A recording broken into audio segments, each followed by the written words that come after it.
Hi everyone and welcome to Mom Can't Cook, a DCOM podcast. I'm one of your hosts, Andy Farrance. And I'm the other host, Luke Westaway, and welcome to a live recap of the film Money Plane. That's right, what you're about to hear was recorded live at the Islington Assembly Halls in London. There were real people there. You're hearing their laughter. It is real. It's not a sound effect. And if you were to check on that, you would find each laugh is unique and could not be recreated by a computer or artificial intelligence in any way. That's right, we are bulletproof on this one, folks. There was laughter in the room. You'll hear the proof. The proof's in the laughter, folks. You'll hear it. People were busting up out there. And for people online who are saying that no one showed up and we performed to an empty room and then used generative AI to add in laughs after the fact, can I just be clear and say, where's your proof? What I would say to those people is, how do you know if nobody was there? Ha! Yes, very good. Very good, Andy. If someone knew about it, surely someone was there. So, ergo, QED, shut up. Yeah, that's the perfect cover-up, Andy. That's brilliant. Thanks, I thought so. Anyway, this was an absolute blast to record. We had a great time. It was a wonderful night. As usual, there are a few audio clips that you're going to hear from the movie Money Plane. Some of them are quite visual, so don't worry. Andy and I will be popping in to do sort of with a nod and a wink in-post audio description. Quick as a flash, and with a cheeky wink, we'll pop in and tell you what's happening. Yeah, and be like, oh, there's a stupid drone or something, and we'll describe it so that you're in on the You see, film is a visual medium, and Andrew Lawrence, the director, is at the top of his game and one of the masters of the art form, so we'll need to explain what's going on. Exactly. Right, without further ado, brace yourself, strap in, remain in the upright position for Money Plane. Put your tray tables back up, and thank the cabin crew. Here's Money Plane. Get into the brace position, I would. I'm a fish boy who skates for Team X-Blades with a leprechaun who plays basketball. Come to my smart house with my alien sister. Don't come hungry because I'll bet my mom can't cook. Hello! Hello! Hi! Hey! Who's excited for Money Plane? Well, you shouldn't be. Why are you excited? Did you? They haven't seen it, that's why. Okay, yeah. Hands up if you watched it. Whoa, loads of people. That's a lot of people. Damn, I'm so sorry. You didn't need to. You knew you were coming tonight. That's all this is going to be. It's just what happens in Money Plane. Now, This a podcasting challenge, because nothing we can say about Money Plane is sort of funnier or worse than Money Plane. yes. It's also going to be a challenge to us in the future because there's going to be some pretty wicked, sick video clips tonight, folks, and they're not going to make sense in audio. Yeah. So we're gonna have to add in later, sort of a line. Yeah. Kelsey Grammer leans into the wrestler edge and says he's the baddest mother-effer on the planet with the face of Frasier Crane. I'm the baddest mother on the planet with the face of Frasier Crane. Yeah. Specifically. There may be badder motherfuckers without the face of Frasier Crane. Yeah, Niles Crane, for example. He's got sort of half the face of Frasier Crane, doesn't he? He is a badder motherfucker. Okay. We usually do like a little skit at the start, don't we? So should we do that? Right. Oh, Luke, I'm angry. Yeah, let's do that. Yeah, Okay. I'm so annoyed. What we should have done is do that as soon as we came here and sat down, instead of just talking for ages about Money nothing. Plane. So, yeah, about Money Plane. So, yeah. Imagine that we've just sat down. Okay.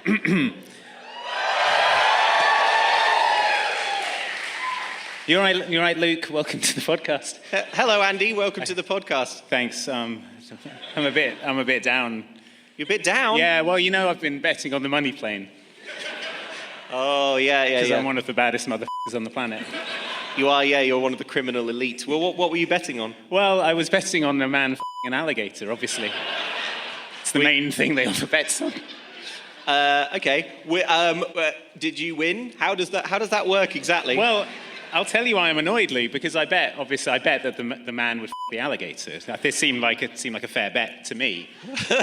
Okay. But then it turned out that what the alligator and the man had was much deeper than that. And you could only describe their actions as making love. And apparently, according to the concierge, Joey Lawrence, that didn't count and I'm not getting my money. Money Plane won't pay out. Won't pay out. well, refused to leave the plane. Well, I'm not on the plane, as you can see. So Oh, I yeah. think that was where I went wrong. You do raise an interesting question, though, about... So, when they say you can bet on a man f***ing an alligator, Yeah. you've interpreted that as, I bet the man will or won't. Whereas I instinctively interpreted it as, I bet the man will survive f***ing an alligator, versus I bet the man won't be able to complete his task. It's an intriguing question, and one that only Moneyplane is brave enough to ask. What's so good about it is that you know if you were ever going to actually bet on that, there would be like 5 pages of like asterisks and conditions. It'd be like, okay, so we define an alligator thus. We define thus. What's the win condition? Anyway, who wants to see what wrestler Edge looked like in his prime? There we go. Folks, what the audience is looking at currently is a picture of the wrestler Edge during his wrestling heyday. He has long, beautiful, flowing blonde hair. He's wearing sort of Oakley sunglasses, and he's grinning wolfishly. This is possibly during the era when his gimmick was that he was a literal vampire. I don't remember. So this is our hero. He's called... What's he called? Jack something? It's called, honestly, he's Edge in my He's notes. Edge in my notes. Yeah. Yeah, a wrestling name that probably seemed cooler in the 90s.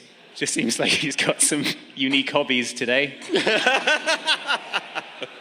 Enough to name himself after it. But yeah, there he is, our hero, ready to board the money plane. Now, normally we play a trailer of the movie that we're about to recap, and we are going to do that this time, so you're about to see a trailer for Money Plane. But I want to say before we play it that I think this trailer is way too good for the film, like way too good. Like It's sort of it's like a trick. It's a trick that Money Plane has played on people to make them think it's good. Having seen Money Plane, this is a very, very good trailer. Not in that it makes you want to watch the film, but that in that it packages the film in a way that makes it look quite a lot better than it actually looks when you watch it. Yeah. So everyone just take in Edge for the last, there he is, fresh off a session. Everyone taking him in? Taking him into your hearts? Money Plane. You a gambling man, Jack? Not anymore. Once a gambling man, always a gambling man. Let's go, let's go! You bet everything you had. Toss up a coin. One side, you, your family, live the life they always dreamed of. On the other side, you lose everything. You owed a lot of money to some very bad people. So I bought your debt. Now you're gonna have to repay me that debt. Can we just get to the job? It's a legend in the underworld. To those who know, it's the Money Plane. A bulletproof casino in the sky, untouchable by any government agency. Whatever you want to wager on, the Money Plane has you covered. Word is they carry up to $1 billion on board in crypto and millions in cash. I want you and your crew to take down the house. That's insane. Yeah. Heck, might even be a good time. Now, without further ado, sit back, relax, and prepare for takeoff.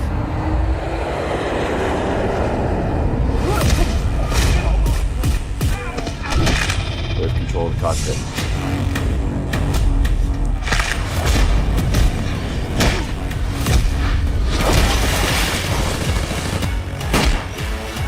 Who's next? Hey, pal. You're dead! Your families are all dead! You, your crew, and everyone you ever met! Dead! By the time you touch down!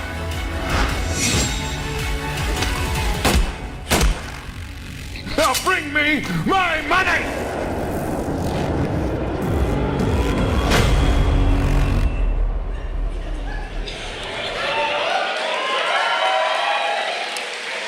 I figured it out. I figured it out watching that.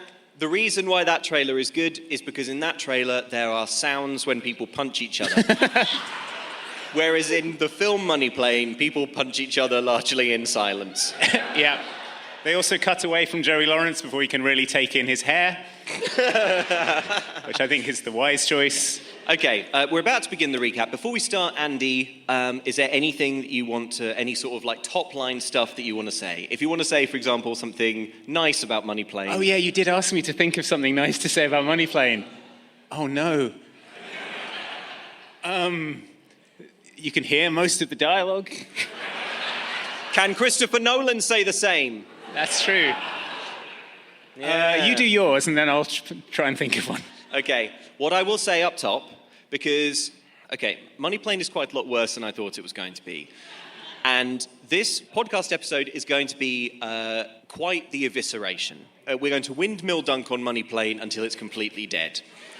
But I want to say up top that I've never made a movie. I think it's brave to make a movie, I think it's hard to make a movie, and crucially, I think it's better to make a bad movie than to not make a movie at all. So I want to give Andrew Lawrence and the Lawrence brothers their due for making a movie, which I have not done. Now to talk about the movie. Well, yeah, it's probably worth pointing out that this movie does feature all three Lawrence brothers. Yes. The director of the movie is Andrew Lawrence, Little Lawrence, from the Lawrence brothers. As Joey he Lawrence loves to be referred to, probably. Yeah. Joey Lawrence, who is Big Lawrence, he plays the concierge of the plane. That will make sense when we see a clip. And the middle brother, Matthew Lawrence, is in it as a good character that you will see. Apparently it was supposed to be Tom Arnold, but he didn't want to do it. And the only actor they could find who would say yes was Matthew Lawrence, the brother of the director. Blood relative. Yeah. Okay. All right. Good backstory. Yeah. Okay, so we open on darkness. I wish it could have remained. But there's like cool jazz playing, like Cool sort of jazz. Ocean's 11 bongos and stuff. And we get voiceover from Edge. I learned early on in my career, says Edge, that a job well done has 3 critical parts. And then bam! We smash to a drone shot of some kind of derelict factory in the middle of nowhere. An abandoned factory that looks like it would be pretty cheap to film in. Yeah.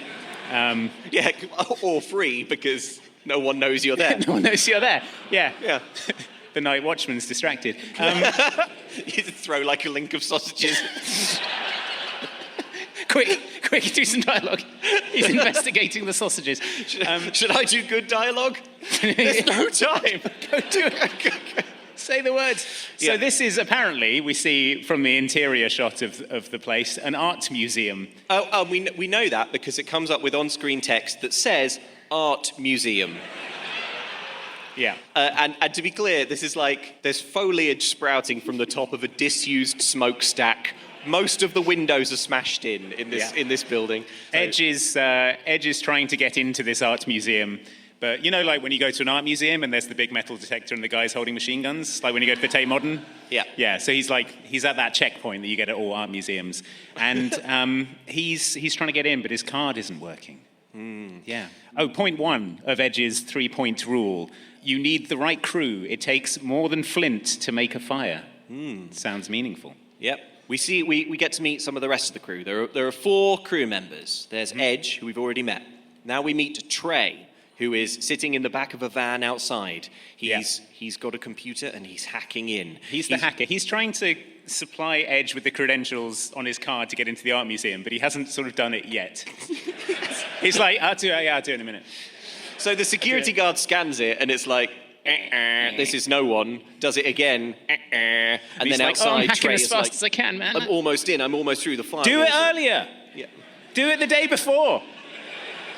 It's going to be a running theme that everyone in this crew takes a very lazy approach to their job. What is their job? I know they're criminals, but it is their job. Just general heisting. Yeah. I was here on time to my job. Anyway, so the card is swiped again, and this time it works, and Edge sort of shuffles nervously through the metal detectors where there are 3 dudes with like, assault rifles. Yeah, he's here for a private viewing, he says, here at this art gallery, which conspicuously doesn't have any art on the walls. I tell you what it looks like. It looks like a production office that someone's moved all the furniture out of. Yeah. I don't know if that's a coincidence. It might be. It's like, rentable office space. Yeah. It's got that, has anyone ever been to Comic-Con? Lots of you have been to Comic-Con, right? So you know how, like, at a trade show or a convention, lots of the walls are sort of this kind of thin plastic, and they've got, like Actually, it actually looks more like the interior of an airplane than the plane. Than the actual money plane. Yeah. They should have filmed the whole thing in their offices. Yeah. So Edge presses on. We get his second big rule. His second big rule. There's how things are and how they appear to be. So if anyone wants to write this down, feel free. Okay, so Trey asks on the radio, is it normal for museum guards to have machine guns? And we meet new crew member Andrew Lawrence. His name is Iggy. Iggy. Like in Iggy's Wrecking Balls. Yeah, he's Iggy. Yes. It's a normal... One thing you'll notice from this film is that Andrew Lawrence is very bad at names. Every character in this has a really stupid name. Yeah, very stupid. Yeah. Sometimes like counterproductively stupid. Okay, so Iggy's the wheelman, kind of in the van that Trey's in the back of, going, what? Right. Museum guards with machine guns, they weren't there 2 days ago when we did the recon. Yeah, so Edge continues to walk through featureless corridors with doors in them and notably no art. Yeah.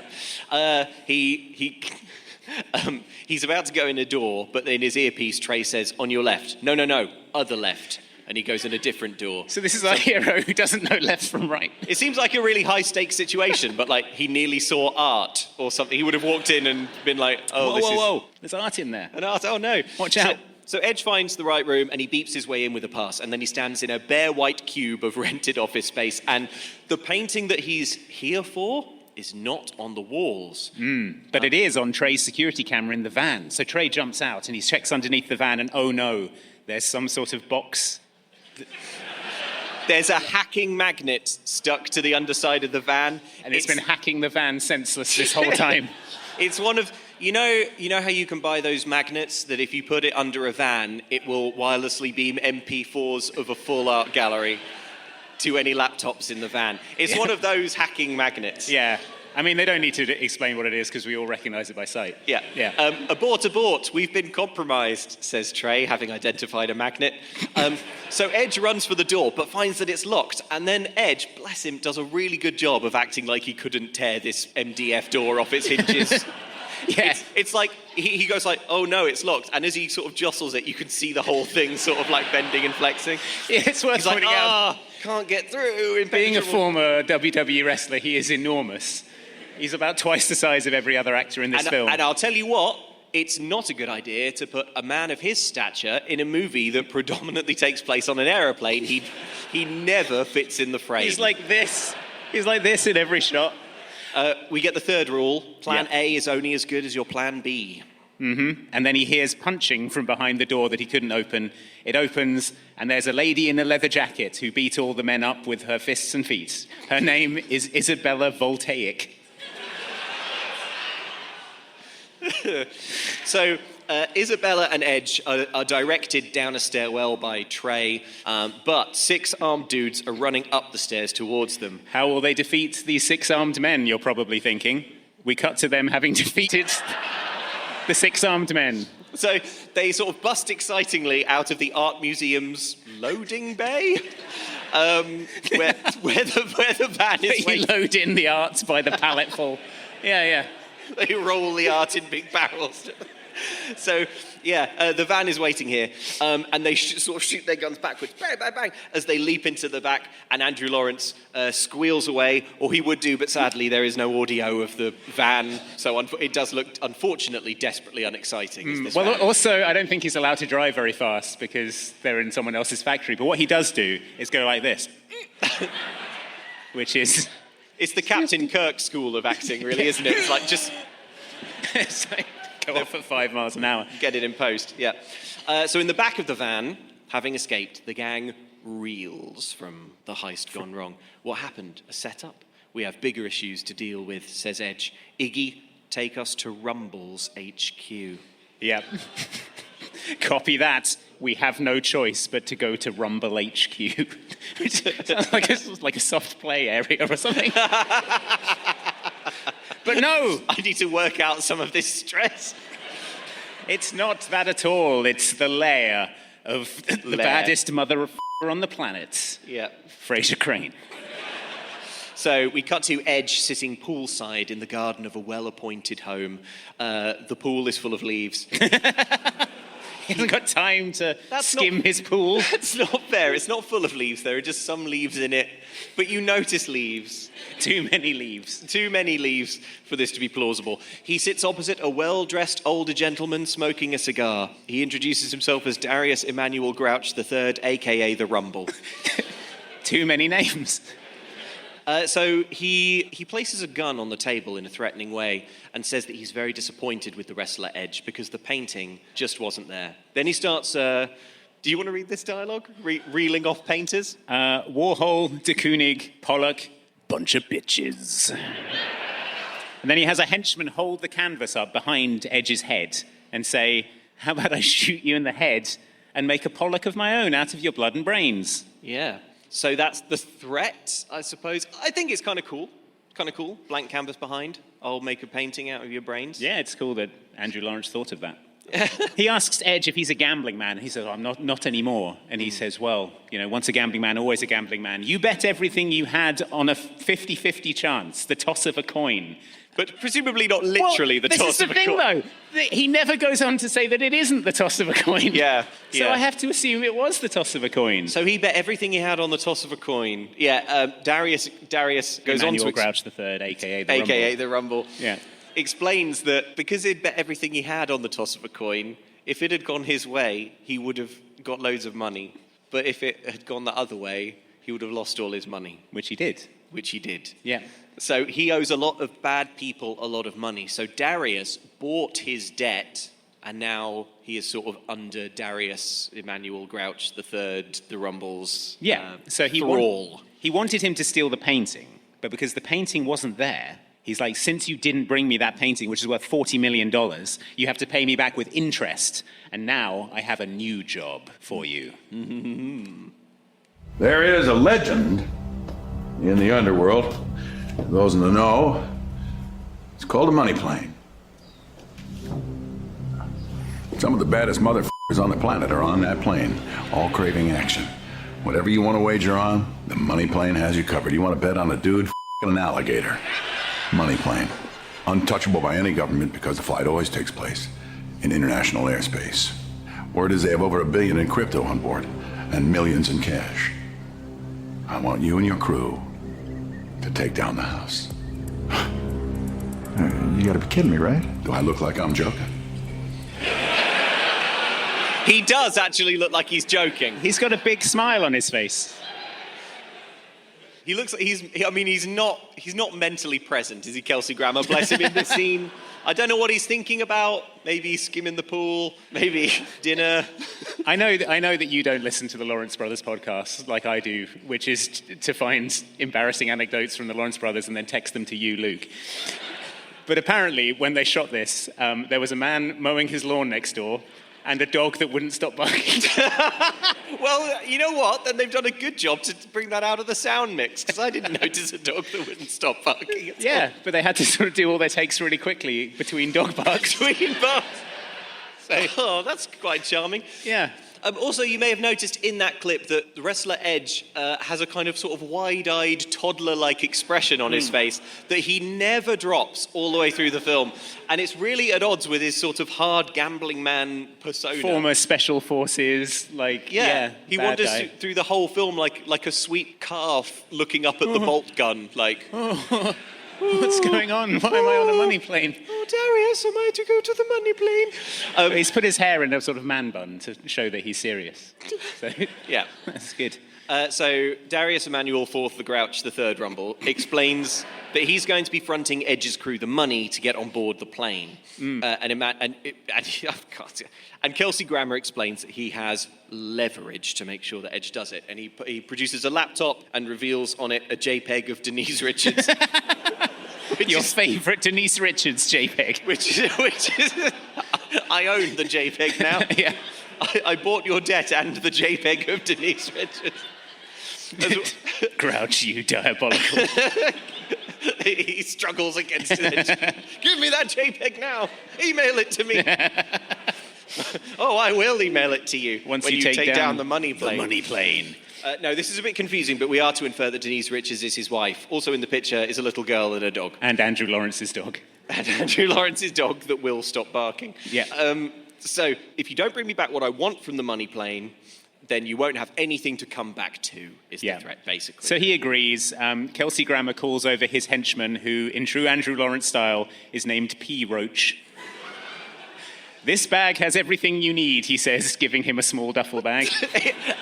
And considering that it has everything he needs to access a top-secret criminal play-in casino where the baddest motherfuckers on the planet in international airspace do all sorts of horrifying illegal bets, is a very small bag. Yeah.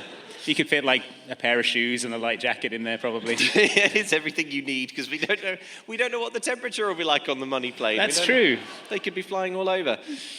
So at this point, we get titles for the film. There's like blueprints of a plane. There's stock footage of a plane factory. There's code. There's coins. There's blueprints of things that aren't the money plane. Just general blueprints. A shot of crypto prices. And after the titles, we see Edge back with his gang in another abandoned warehouse. But this one is like festooned with fairy lights, like an urban chic wedding venue. In the background, craft brewery or something. Yeah, it's like a craft brewery. There's a dog that won't stop barking.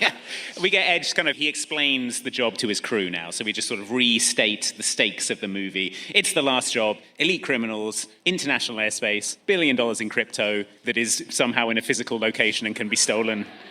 Not quite sure how that works. Andrew Lawrence is like, it's insane, I love it. And because Iggy is the Joker in the pack. Yeah. So, good role for the director. Edge declares that he's going to take on the persona of Philip Monroe, a famous human trafficker. But Edge explains that Philip Monroe works digitally, so nobody knows what he looks like. He transfers all his humans digitally. I guess. So this USB contains 40 people.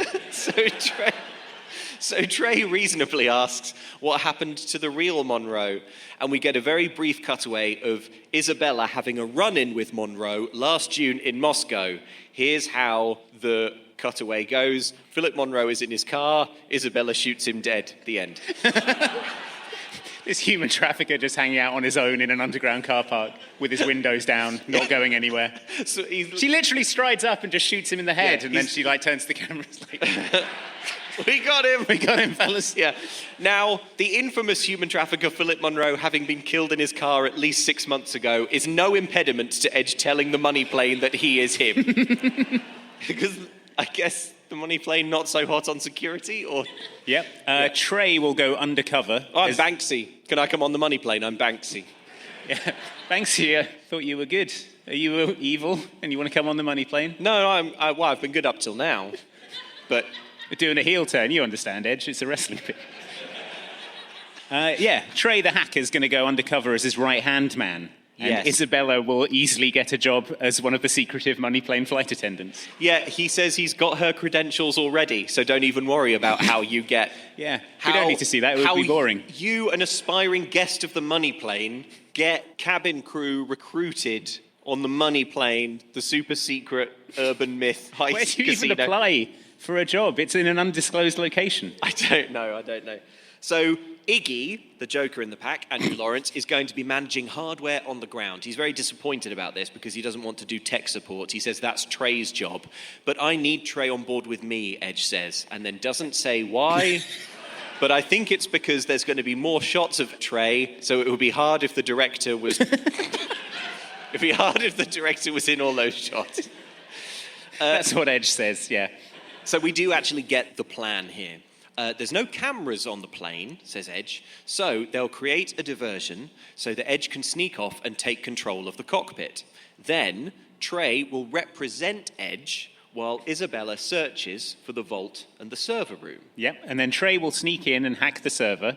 He'll scoop all the crypto out. And then transfer it to Iggy, who's on the ground. Andrew Lawrence sort of pouts at this, like sulks that he's got to do that. And then once they've received the transfer, the three of them will go down to the cargo hold and parachute out with the money from the vault. They'll be gone before anyone knows what they're doing. Let's all go tomorrow morning, money plane. Yeah. That's the plan. Over this description of the plan, we get shots of it happening. And I thought two things. One, oh no, this isn't what the plane is going to look like, is it? Yes. And two, Presumably, this is, of course, the idealized version of the plan, and because it's a heist, things are bound to go wrong immediately, and they'll be sort of like failing forwards, trying to figure out what they're going to do. But no, not really. The plan, spoiler alert, but the plan is going to go as he says. So if you are going to watch Money Plane and you're interested in speedrunning it, you could at this point skip to the 70-minute mark and it will still make sense. So they're all ready to go and heist the money plane. Oh, before we see the heist, in this scene there is a blueprint of the plane. Here it is. You'll notice it's mostly galleys. We want you to see this so that you can do your very best to internalize the geography of the money plane and the layout of the money plane, because they keep adding rooms to this plane as it goes. So we've got the galley, casino, another galley, cockpit, and the lounge. And that's it, basically. Yeah. Cool. So just bear that in mind as we carry on. Yeah. So he tells them that we depart day after tomorrow, 5 a.m., which I think it's weird that billionaires have to get up at 5 a.m. to go to the money plane. Like, it's 7:45, you haven't had your coffee yet, and someone's like, do you want to bet on a man f***ing an alligator? It's like, no. 9 a.m., have to get some vodka down you and bet on a man f***ing an alligator. You're like, that's really a post-11 p.m. question. Like, it's way too early in the morning to be sort of betting on human lives. Yeah. You don't have to go through, security to get on the secret money plane. You don't have to get there 2 hours early. Oh, right? yeah, of course. Yeah, well. You don't have to take your shoes off. Yeah. Oh, or maybe you do. We don't see that, but maybe there is a bit where you have to sort of take off your shoes and belt. And then bet on if you'll get them back, or bet on a man f***ing them. I don't know. Anything can be a bet on the money plane. That's why it's good. We get a brief scene of Edge at home. He's the perfect father and husband, and his daughter and wife love him dearly, even though he's an inveterate gambler and grifter who owes millions to human traffickers. But yeah, his wife and child are like, oh. Gazing adoringly at him. Yeah, Denise Richard is like, oh, you have to go away so soon, back to trying to recoup the millions that you owe to human traffickers. And he's like, sorry, baby. And she's like, well, we'll be here waiting for you. We love you so much. How long will you be on the sex trafficker money plane? Don't know, baby. Could be a long time. Okay, well, I'll just be excited to do all of the childcare while you're gone. I'll be here playing with the dog in slow motion. So he reads a bedtime story to his daughter. I think it's like about Robin Hood. Yeah, it's Robin Hood, yeah. Yeah, and she's like, is it wrong to steal, Daddy? And he's like, it's not wrong if you're stealing from Kelsey Grammer. And she says, I understand, and nods solemnly. I think this film is, in a very real way, stealing from Kelsey Grammer. If you consider Kelsey Grammer's net worth to include his reputation in some way, like his sort of status... Well, they got Kelsey Grammer at just the sweet spot, because he was in Frasier, then, like, nothing, and then he got Frasier 2, here, and they got him right at the nadir. Right at the nadir. Yeah. Well, maybe he only got Frasier 2 because they saw him in this. It's true. We've got to get him back. I don't think it's called Frasier 2. We've got to rescue... It is called Frasier 2 Cruise Control. Back in the habit. Yeah.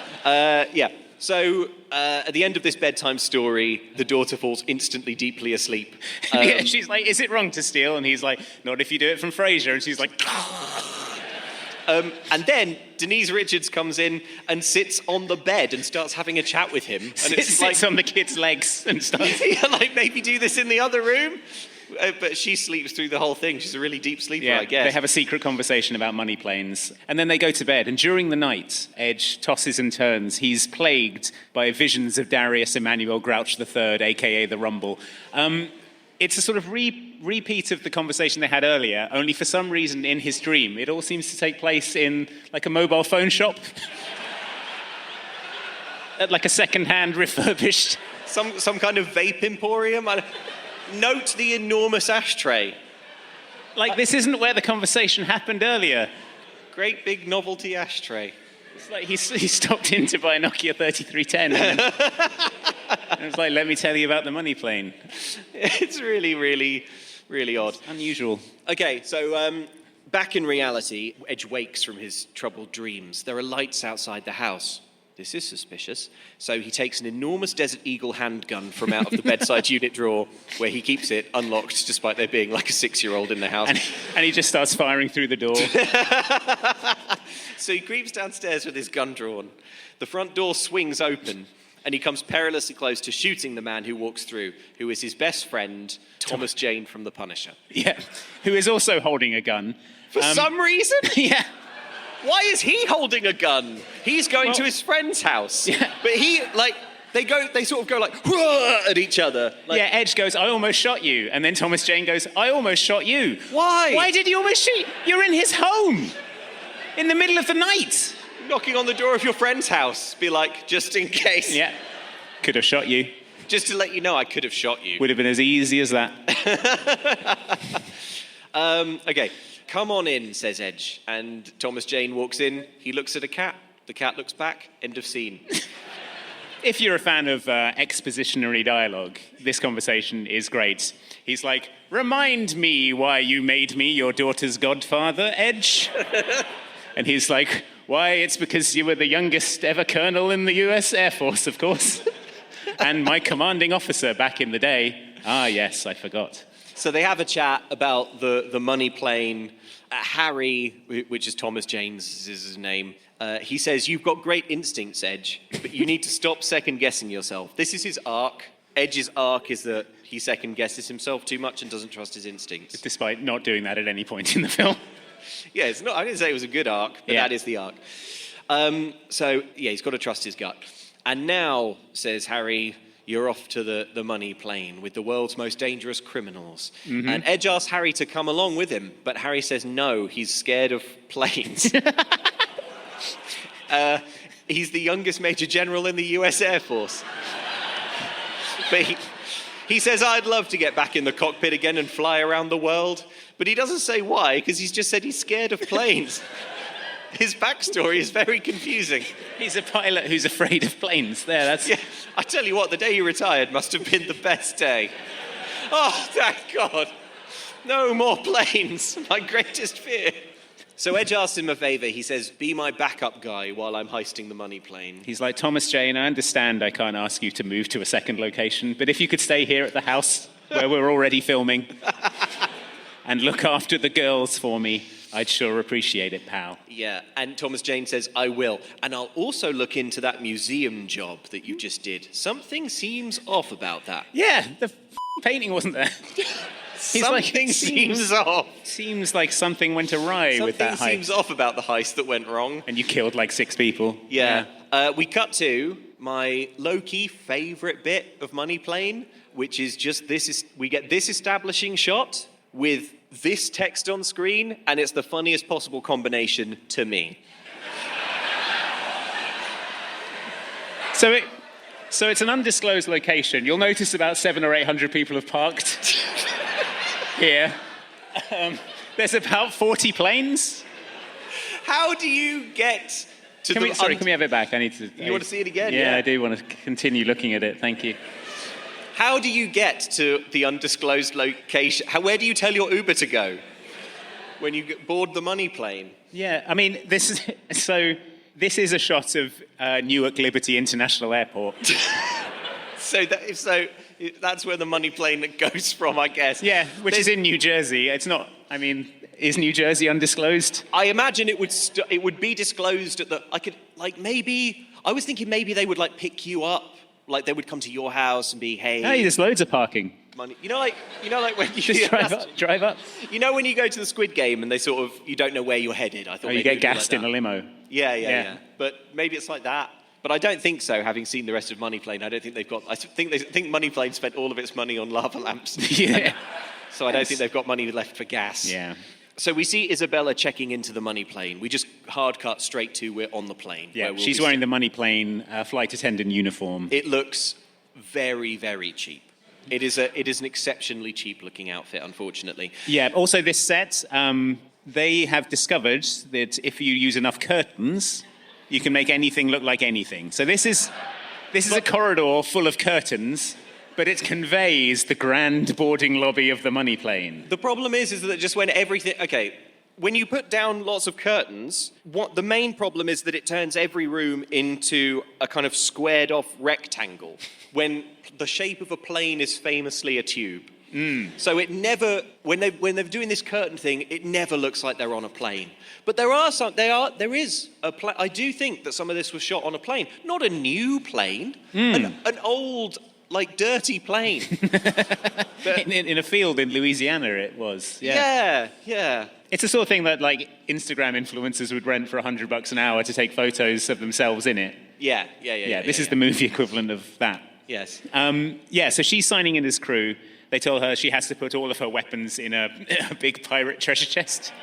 They don't call it a big pirate treasure chest, they just say in the box, but it is a huge pirate treasure chest. A lot of this movie looks like they sort of raided, like, a kid's bedroom for the props. Yeah. A lot of lava lamps and treasure chests. And, yeah. Big foam swords. So she puts her handgun in there, then she walks through the scanner and she sets it off, like, and they go, all weapons, please. And then she returns to the desk and reaches into her vagina, I think, and produces a pistol. I think it's supposed to be a garter pistol, but if you were going to do that, you would maybe show the garter or the leg holster. She just sort of like... Yeah, it's a real reach under kind of a move, rather than a... Yeah. You can imagine Andrew Lawrence like, no, further. Do it again. Further. So next up, Edge and Trey board the money plane. This is my associate, says Edge, Mr. McGillicuddy. Yeah, again, good at names, Andrew Lawrence. Mr. McGillicuddy. I don't carry any weapons, says Trey. And the attendant goes, end of scene. I don't know why this is here. I think it's so that we know that Trey is, like, soft. Yeah, because he's the hacker of the team. And the fact that he's not bristling with handguns, we're supposed to sort of pity him for that, I think. Isabella should have tried that. I don't carry any weapons. I don't carry any weapons. Oh, no. all right then. All right. You won't need to put your weapons in the box then, because you have none. Yeah. But never mind, because next we meet Joey Lawrence, finally. Yes. He's wearing a badge that says concierge, so you know that that's how it's supposed to be pronounced. He looks so strange in this film, and I don't know if it's on purpose or not. So everyone is given Disneyland magic bands, which they are told they're kind of like RFID wrist straps. Yeah. They're told that they will allow them to access their account and wager freely. My note here, nice idea. Interested to see how it comes into play as the narrative unfolds. Yes, this is one of the things that Darius Emmanuel Grouch III, a.k.a. the Rumble, set up in advance for Edge, was he's put up the stake for the money plane. Yeah, so he's, I don't know, presumably there's like a companion app or something that you sync with your, like, Halifax account. I don't know. I don't know. But whatever, they've all got sort of wristbands. I think this wristband thing is a shame, though, because it means that throughout Money Plane, you never see, like, big piles of cash changing hands. Well, also throughout Money Plane, you never really see anyone wearing the wristbands. I think they forgot. They forgot about them, yeah. Also, like, what are you supposed to do? Because there's no buttons or anything on the wristband. So if you say, like, $20... Yeah, just wave it. Yeah. Do you have to do it like 1, 2, 3, 4, 5? You just 6, 7, 8. Press it to Joey Lawrence's forehead. It's like you have to tap into Joey Lawrence. 100,000 on the alligator. Maybe. So yeah, we see more people boarding the money plane. They walk through curtains into the opulent interior of the money plane. Oh my God. These two characters look around. There's a lava lamp. There's some curtains. This evil billionaire goes, nice. Real nice. Yeah. We kind of meet two elite criminal billionaires. There's one with a beard and one with a mustache, and I think we should just call them Beard and Mustache. Beard and Mustache. Yeah, well, one's an arms dealer and one's his sort of right-hand man. Yeah, he sees, the mustache sees Isabella walk past and goes, real nice, in a way that tells us, the audience, that there's going to be a lot of sexual threat in this film about heisting a casino plane. Toward the one female character, For some reason. So Edge enters and surveys his surroundings. Yep. We're going to have a clip here. Joey Lawrence, this is when we're going to first see him. Bear in mind that his character is the concierge. He is named the concierge.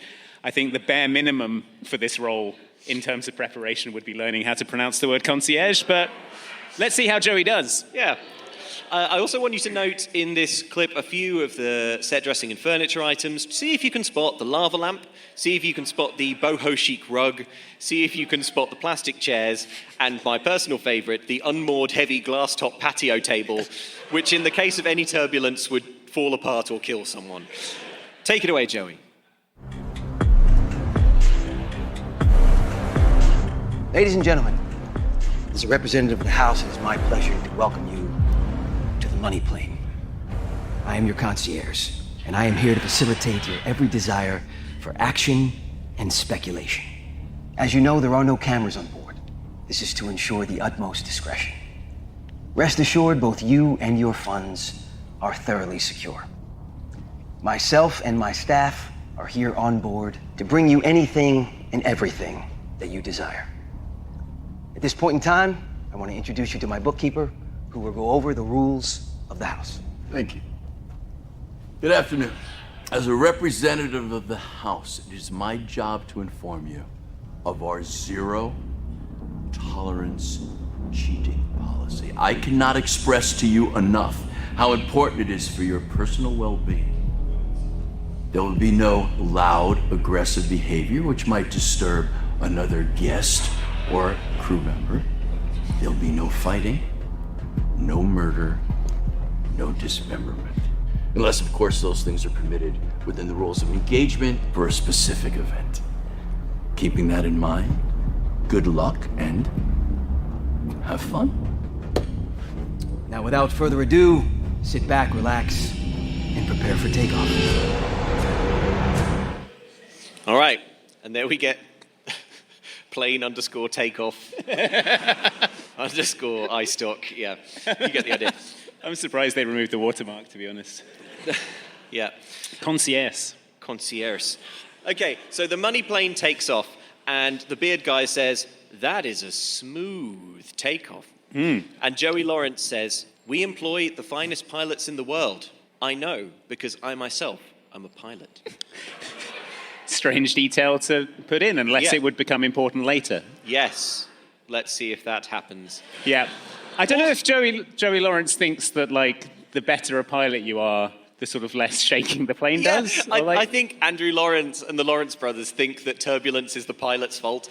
Like, when the plane bumps around a little bit, it's because the pilot got nervous or isn't very good and went, "Oh boy, oh jeez, how do I stop this crazy thing?" Whereas if you had a really good pilot, it would just be like, Yeah.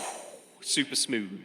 Yeah, they employ the finest pilots in the world, who are they're great pilots. I assume they don't know about, like, the illegal activities on board. They're just getting paid well. I guess the implication is, like, that they are paid not to ask questions, or maybe they do know about the illegal activity, but they are paid so handsomely. Yeah, what I'm saying is the pilots are innocent staff of the money plane, just to bear that in mind. Here's what I'll say about the pilots of the money plane. They are flying the money plane. It's not good if the pilots on the plane are dead. Yeah. So just bear that in mind. So, evil guy number one, the guy with the beard, he's an arms dealer called Ivan, I think. He stops Isabella Voltaic, grabs her arm, and he says, "It's a long flight. Can I give you a nice tip so we can be friends?" She shakes him angrily off. And then Joey, the concierge, gives a rundown of the plane. Yeah. There's the lounge. Fine dining and libations can be found there. And it also serves as our sports book, where you will be placing bets on themed events, he says. When Joey Lawrence mentions the dining and libations, we get a shot of a big sugar bowl of cocaine and a tumbler of spliffs. So if you want any spliffs on the money plane, you can have unlimited. Just help yourself to a handful of spliffs. Help yourself to a big mouthful of spliff. So we also have the main casino floor, he explains, where you will find more traditional casino fare. And we get a shot of a room that has a card table and some ferns and a red curtain. It is definitely the room that they are in right now, but with like different curtains. Different coloured curtains. Then Joey says, "At any point in time, myself or my staff can provide you with a private guest suite for a power nap, a steam shower, or if you need to take care of any personal business." Yep, there's one guest suite on board. You better hope no one else gets there first, I guess. What if I want to take a nap or have a shower, but Cowboy Andrew Lawrence is like... Cowboy Matthew Lawrence. Sorry, Matthew Lawrence is like in there taking a dump or whatever. Riding a mechanical bull or something. Yeah. Or maybe everyone does have... They say it like everyone gets a guest suite. There weren't any guest suites on that blueprint, so they... But we saw that blueprint from the side, so it's possible that they've filled the wings with guests. Like if you could lie down sardine-like in the... It's possible the guest suite is being trailed behind on a rope. Yeah, that's true. Or actually, in that blueprint, you don't see the very back of the plane. The plane the back of the tail could be like 7 stories high. That's true. There's a sort of little block of suites back there. Yeah. So it's all plausible. Another problem, I think, generally, that I noticed at this point is that it's bright daytime. And we know that it's like 8 a.m. latest at this point. But it's bright, painful daylight all through the events of the film, and it really kills the vibe. You'd think that the heist casino in the sky would be at night time, and I don't really know why it isn't, because I don't think it would be harder to do. And the lava lamp would look better. The lava lamp would have so much more impact. Yeah. Scumbag number 1, Ivan the arms dealer. He's like, "Hey, what's the deal with the rates for the babes? What are the prices on the babes here on the money plane?" Yeah. That's why I came on the money plane, because of the babes. Because of the babes. Yeah. Joey Lawrence's face hardens. The attendants, he says, are valued employees of the house. They are not for sale. Yeah. However, we do offer a wonderful variety of companions that we can provide for you at any time. And he claps, and 3 quite miserable-looking women wearing cocktail dresses and holding but not wearing masquerade masks emerge from, I guess, the toilet. They've already run out of rooms. Where are they coming from? Hi, you said we'd get lunch? It's getting kind of stuffy in the toilet. Yeah. This is amazing, says Scumbag number 1. Yeah. A bell rings. A game is about to start. The American classic Texas Hold'em poker that you can only play on the money plane. I was so disappointed when the first thing on the money plane is Texas Hold'em. Come on, it's money plane. We've only been given one example of what happens on the money plane, and it's a dude an alligator. And now it's like, oh, well, we thought we'd do poker. No! It's really, so everyone goes through to play poker, and the energy in the cast, they all just sort of shuffle miserably through into the poker, just like dutifully make their way through a curtain. Also, as everyone, including like the concierge and the bookkeeper and stuff, as they all file past, Trey and Edge remain seated, and Trey loudly says, "We need to find that server room." And Edge says at an equal volume, "I have to take control of the cockpit." It's good. No one cares about. On the casino floor, there's a bunch of like new dudes here who are like just sort of around, ambiently around. Yeah. Yeah. The baddest motherfuckers on the planet. Yeah, I guess. So yeah, they move through to the same room redressed as a casino. Edge sits down at a table, and he's dealt in for Texas Hold'em poker. He's regarded by the 2 scumbags. Yes. And he introduces himself. He's like, "I'm Philip Monroe." And they say, "Oh yeah, I know who you are. The big human trafficking guy. We know all about you." And I'm like, I thought he was a secretive human trafficker. And everyone's like, "Yep, Philip Monroe, know all about you." Well, they should be like, "Oh, Philip Monroe, cool to put a face to the infamous name. Of course, you operate digitally, so no one knows what you look like. Hey, I heard you died 6 months ago in Moscow." Yeah. Surprising to see you on the money plane. Yeah, and then he drops the bombshell. He's like, "Oh, we met once," and Edge, a note of panic creeps into his face. But then he says, "Digitally, of course." So I guess he was trafficking him. I don't know. You know those emails that start "nice to meet you"? Yeah. Oh, okay. That's what happened. It was like that. Also, the bookkeeper is here, and as they're all being dealt in, says, "Please respect the dealer at all times." And he says this even though the dealer is wearing an enormous clown bow tie. Please respect her. Please respect her. Who staffed this money plane? Clumsy the clown. There you go. Thank you. Okay, so we learn a bit more about this scumbag. He's the arms dealer who supplied Iran with the materials to become nuclear. "You got me figured out, Kemosabe," says Andrew Lawrence in a copy of Final Draft, trying to imagine how an arms dealer would talk. An Edge interjects that Beard was already on the FBI's most wanted list for selling chemical weapons in Syria. Thousands of women and children suffered, Edge says. Men unaffected, presumably. Yeah. My granddaddy sold guns. My daddy sold guns. I sold my first weapon before I lost my virginity, he says. Although he doesn't specify what age that was. Yeah. That's right. It was last week. And it's been going pretty well since then. Now I'm selling nukes, living the American dream. And then who the f*** is this guy, he says, pointing to Trey. Yeah. Mr. McGillicuddy, he says, a flawless fake identity. Well, Mr. McGillicuddy, I bet if more women and children were armed by me, brackets with nukes, they wouldn't be in forced labour, he says. And you have to agree with him. I think it's a good point. I think it's very weird that the film Money Plane at this point sort of takes 5 minutes to just sort of back and forth debate human trafficking. If it's good or bad, yeah. To do human trafficking and to arm Iran or whatever. It's like, what are we doing here? Are we having fun on the Money Plane, or are we going to talk a lot more about human trafficking in the film Money Plane? Quite a lot of it, yeah. The vibe is hanging by a thread. Well, we get a bit of that sexual threat you talked about now, because cool. There goes the vibe. Yeah, scumbag number 2, Vitaly's right-hand man, Ivan Vitali, the arms dealer. He sort of grabs her arm. She snatches it away, and then Edge is like, hey, is it really necessary to harass the cabin crew? And then he's like, hey, man, over 50% of your trafficking victims are sexually exploited.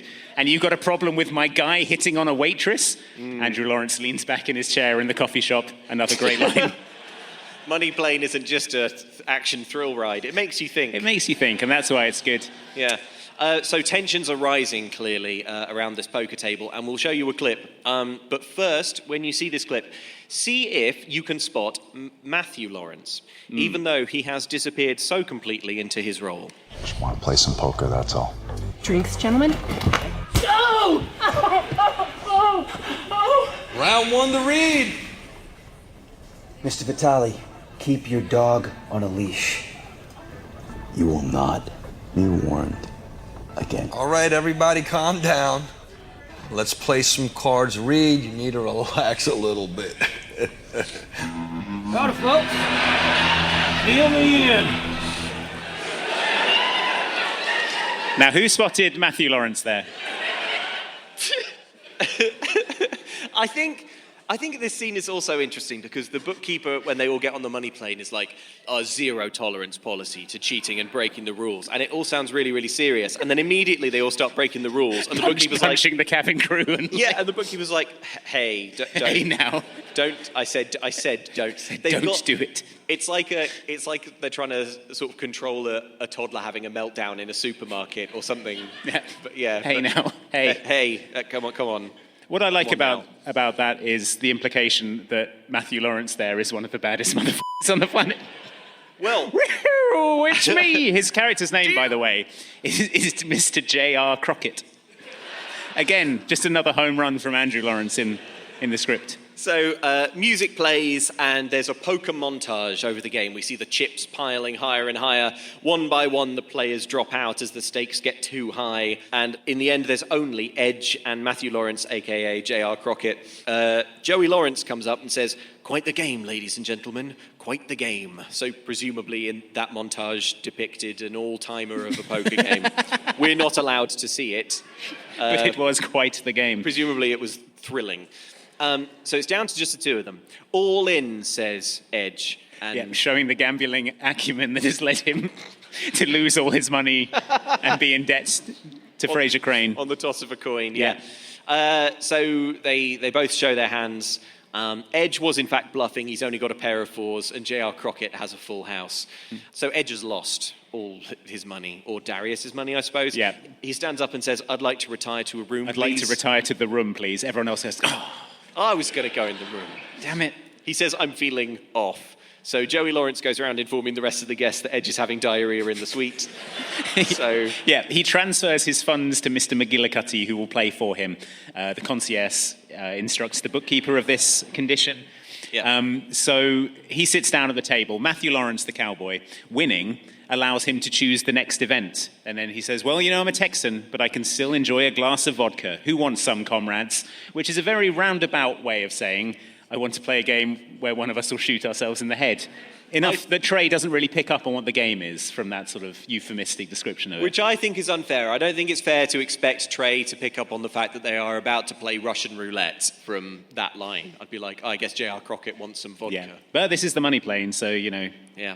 Anything goes. So Edge staggers around pretending to be drunk to fool the cabin crew and then goes and stands directly next to the cockpit door. Why does he do... He kind of like... He sort of stumbles past one of the cabin crew going like, "Way!" And then when they've gone, he stops doing that. Yeah. Why? Because they're fooled. By that point, they've been fooled. They think he's drunk? Yeah. You're not allowed to stand next to the cockpit door unless you're drunk.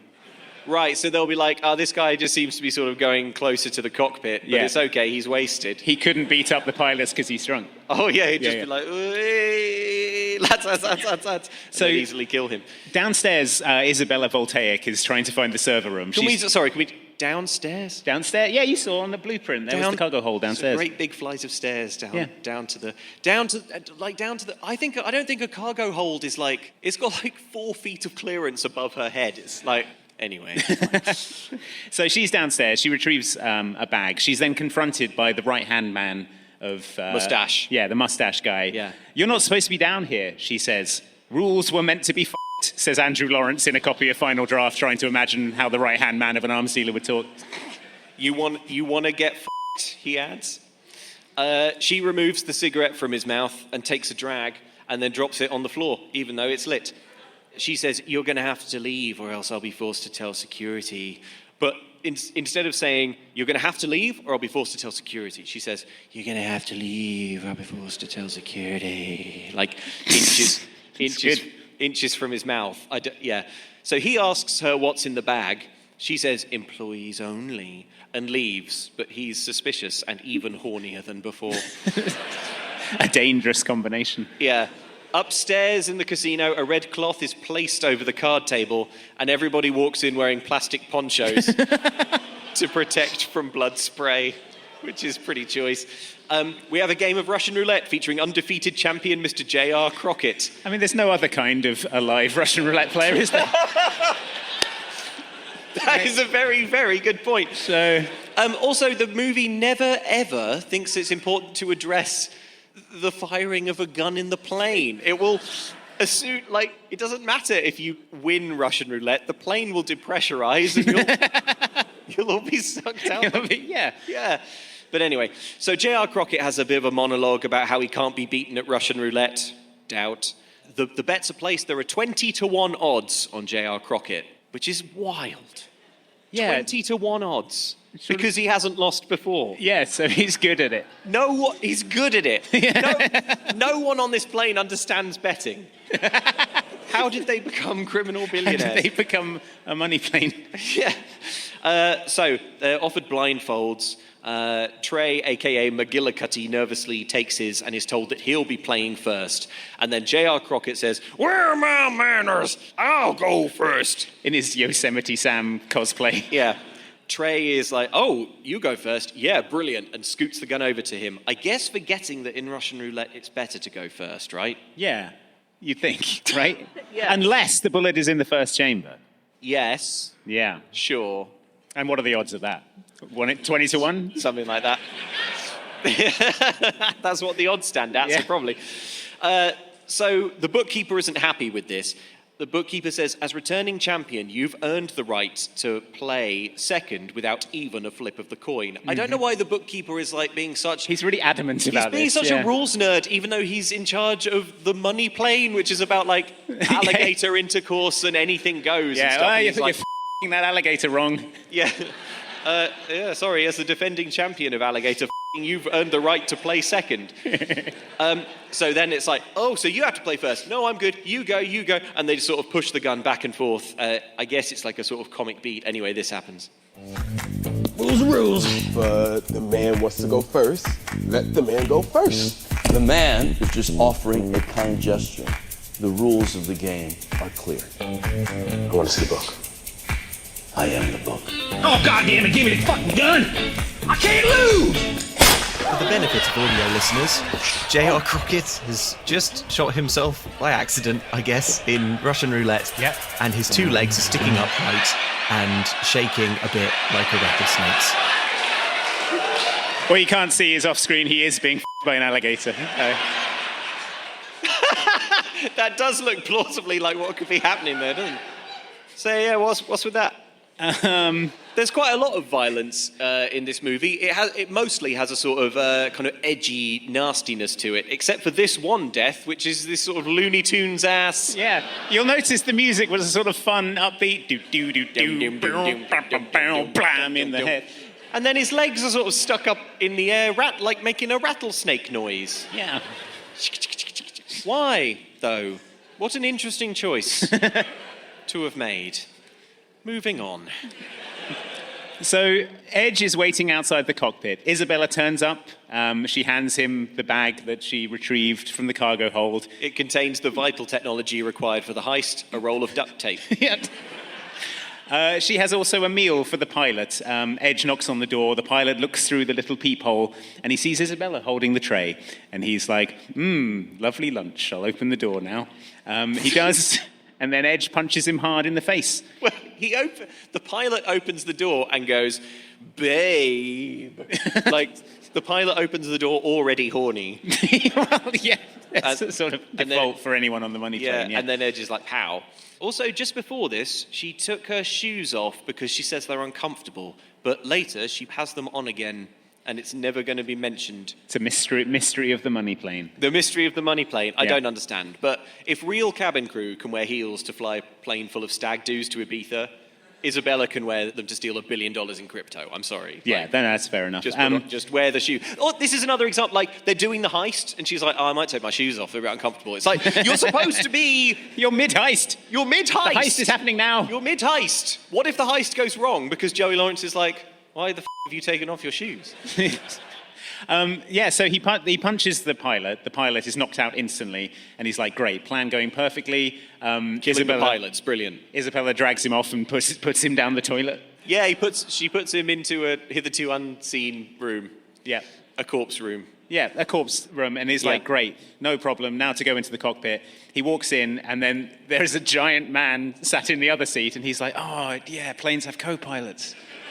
And this one's huge. Co-pilots. So then they have a fight. As they fight, they end up sort of like falling onto the plane steering wheel, and the plane goes like, whoa, and everyone goes, whoa, like that in the money plane. And Joey Lawrence says, don't worry, ladies and gentlemen. Let me remind you, our pilots are the best in the world. Yeah, he's doing this on purpose, the pilot. Yeah, he's doing this for a laugh. Yeah, trust me, this is the best it can be. Also, like, Isabella has put the gagged and bound captain in this room, but she's put him down the toilet. But she doesn't lock the door. So, like, this ruse is going to last at most 7 minutes. Like, it will only last until someone needs the toilet. Yeah, it's true.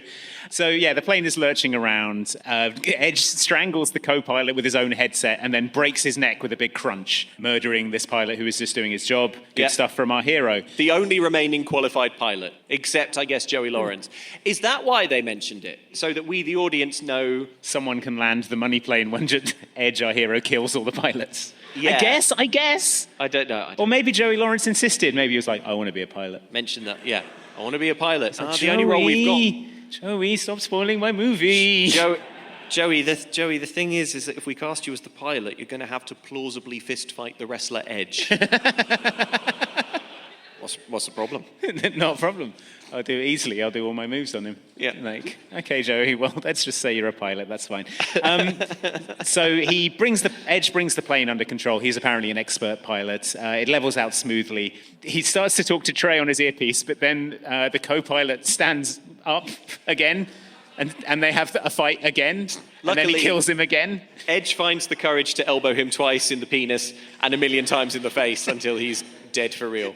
Also, so the co-pilot gets killed a second time. Yes. But they don't, like, bind and gag him and put him in a room. No. So for every time you see Edge in the cockpit, you've got to imagine there's a dead co-pilot just on the floor behind him. Yeah, taking up loads of space.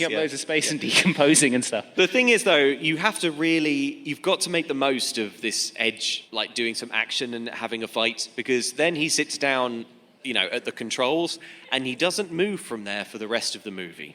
Yeah.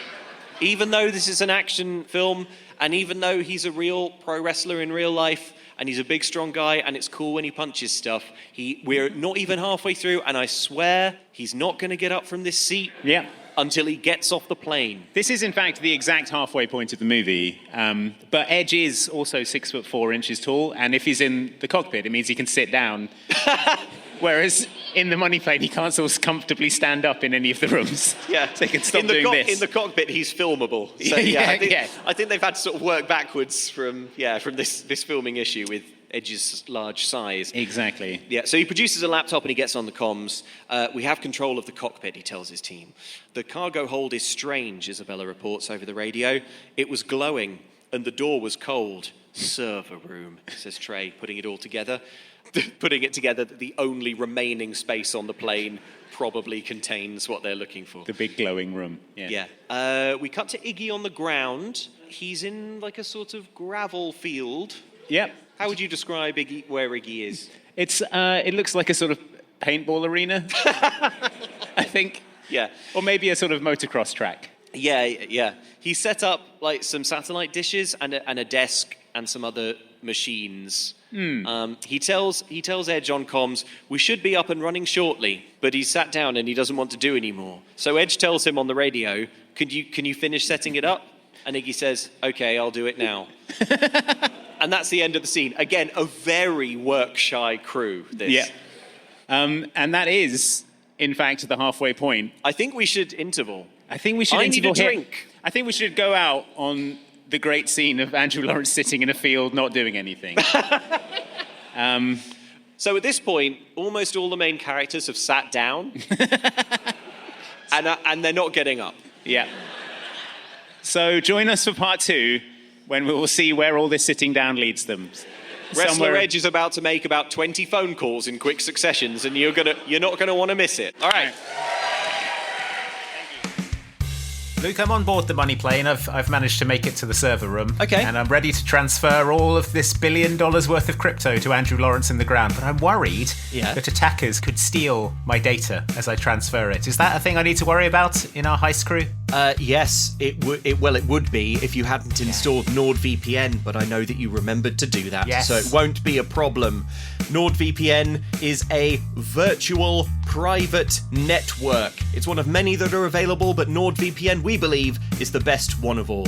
It's a cool piece of software that, whether you're on desktop or mobile, keeps your browsing secure and private and can switch your virtual location, so you can save money by purchasing flights, hotels and subscriptions from other countries at cheaper prices, or watch TV shows or movies that are only available in other regions, or heist the money plane. That's right, and its threat protection feature protects you from viruses, malicious malware and phishing sites, and it's the fastest VPN in the world. There's no buffering or lagging while streaming, and it stops your ISP from bandwidth throttling, which was a big worry for me here on the money plane, because I'm on that in-flight Wi-Fi, you know, the one, and it's like... Oh, that's dreadful. It's not great, is it? It's not great, and you've got an awful lot of crypto to upload. It's going to take weeks at this rate. Yeah. Thanks, NordVPN, making it easier. So to get the best discount off your NordVPN plan, go to nordvpn.com/momcan'tcook. Our link will also give you 4 extra months on the 2-year plan. There's no risk with Nord's 30-day money-back guarantee. The link is in the podcast episode description box. Oh, I just got a text from Andrew Lawrence. He said he got all the crypto safe and sound, and then he's a little thumbs up emoji. So nice. Good news. Oh, and now he's watching Brink on Disney Plus, because you can do that. Did you hear that? Did you hear that nasty cracking sound? You're right, Luke. Are you not enjoying the many comforts of the money plane? I've got a big salad bowl full of cocaine here that I'm helping myself to. Well, I thought I would dig into the tumbler of spliffs, but unfortunately, I don't know. I've got this awful pain in my neck. I think it's because I'm rather a tall gentleman. I don't fit on the tiny money plane. Yeah, so I'm kind of you're constantly holding your head at that weird angle. Yeah, that's not going to be good for your neck. Yeah, it hurts loads, but I mean, I probably won't go to a doctor. Well, Luke, you may be thinking that just because we're here in international airspace, but once we land in the United States of America, you're going to be able to get yourself a high-quality in-network doctor. Oh. And click to instantly book an appointment by using ZocDoc. Oh, ZocDoc, the free app and website where you can search and compare high-quality in-network doctors. That's right, and with ZocDoc you can book in-network appointments with more than 100,000 doctors across every specialty, from mental health to dental health, primary care to urgent care, and neck health. Neck health doctor. And neck at 90-degree angle, which is what I have. Which is what you've got going on right now. I've got a bad case of 90-degree neck. You can also filter for doctors who take your insurance, are located nearby, are a good fit for any medical need you may have, and are highly rated by verified patients. Appointments made through ZocDoc also happen fast, typically within just 24 to 72 hours of booking. More often than not, you can even get same-day appointments. So stop putting off those doctor's appointments and go to ZocDoc.com/MCC to find and instantly book a top-rated doctor today. That's right, if we needed this product, it's what we'd use. It's ZocDoc.com/MCC. ZocDoc.com/MCC. Oh, man. Oh, this is so good and funny. I'm watching a bunch of funny videos on my phone here on the money plane. Oh, brilliant. Hey, Luke, how's it going? Pretty good. So I got a good workaround here. You know how the Wi-Fi was rubbish? So I just connected to my 5G here in international airspace, and I'm just watching tons of videos. Oh. It's really helping the flight go quickly. Oh, that's a pretty good idea. Anyway, if you're ready to bet on the next game, let me just get your wristband there, which has all of your funds on it, and... Yeah, oh, sure. that's odd. What? I had many monies on there. Where have they all gone? That's strange. Wait a minute, Andy. When you were watching all those videos, tell me you were using the Saley eSIM. Oh, I was just on my regular data plan. Oh no, look at this huge bill from my mobile phone provider. Oh no. I can't pay this. You should have used the Saley eSIM. It's a virtual SIM card, which is brilliant for when you're roaming because it saves you loads and loads of money. Oh my god, you're so right, Luke. eSIMs are so easy and convenient. You don't even need a physical SIM card. You just go into a menu on your phone, set everything up from there, and then you're ready to go and save money on your data charges while abroad. What an idiot I am. You are an absolute fool, but I hope that listeners of this podcast won't be such fools and that they will check out Saley eSIM. Download the Saley app in your app store, listeners. Use code MOMCAN'TCOOK at checkout to get 15% off your first purchase. That's Saley.com/MomCan'tCook and download the Saley app using code MomCan'tCook at checkout to get 15% off your first purchase. Luke, they've offered me a way out. I need to fight a cobra in a Satan pit. So, all right, good luck. I'll be off there. I'd like to place a bet on that, please, bookkeeper. Hello, it's Luke here from the hold of the money plane. I'm hunkering all by myself, waiting for the plane to land. I wandered in here and the door shut behind me. I thought it was the toilet, but there are like 1,000 rooms on this plane somehow. Anyway, I'm very, very hungry.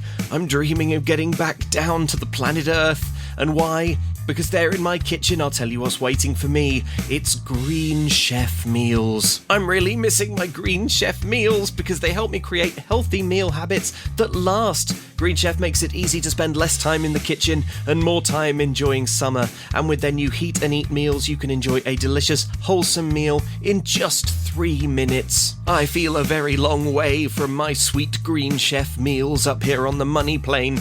I'm missing my 80-plus dietitian-approved weekly meal options because Green Chef makes it easy to find meals that fit your lifestyle. You can pick from Mediterranean, gluten-free, plant-based and protein-heavy, even gut and brain health and calorie-smart choices too. The recipes change every week, folks, and with week-to-week flexibility, you can adjust your plan to match your mood and your schedule. So, were I not trapped in the hold of the money plane, I'll tell you that what I would do is to make this summer my healthiest yet with Green Chef. I would head to greenchef.com/50MomCan'tCook and use code 50, that's 50, Mom Can't Cook, to get 50% off my first month, then 20% off for 2 months with free shipping. That's code 50MomCan'tCook at greenchef.com/50MomCan'tCook. Right, now to try and find my way out of the hold of the money plane, let me just try one of the 50 doors here. Where does it lead?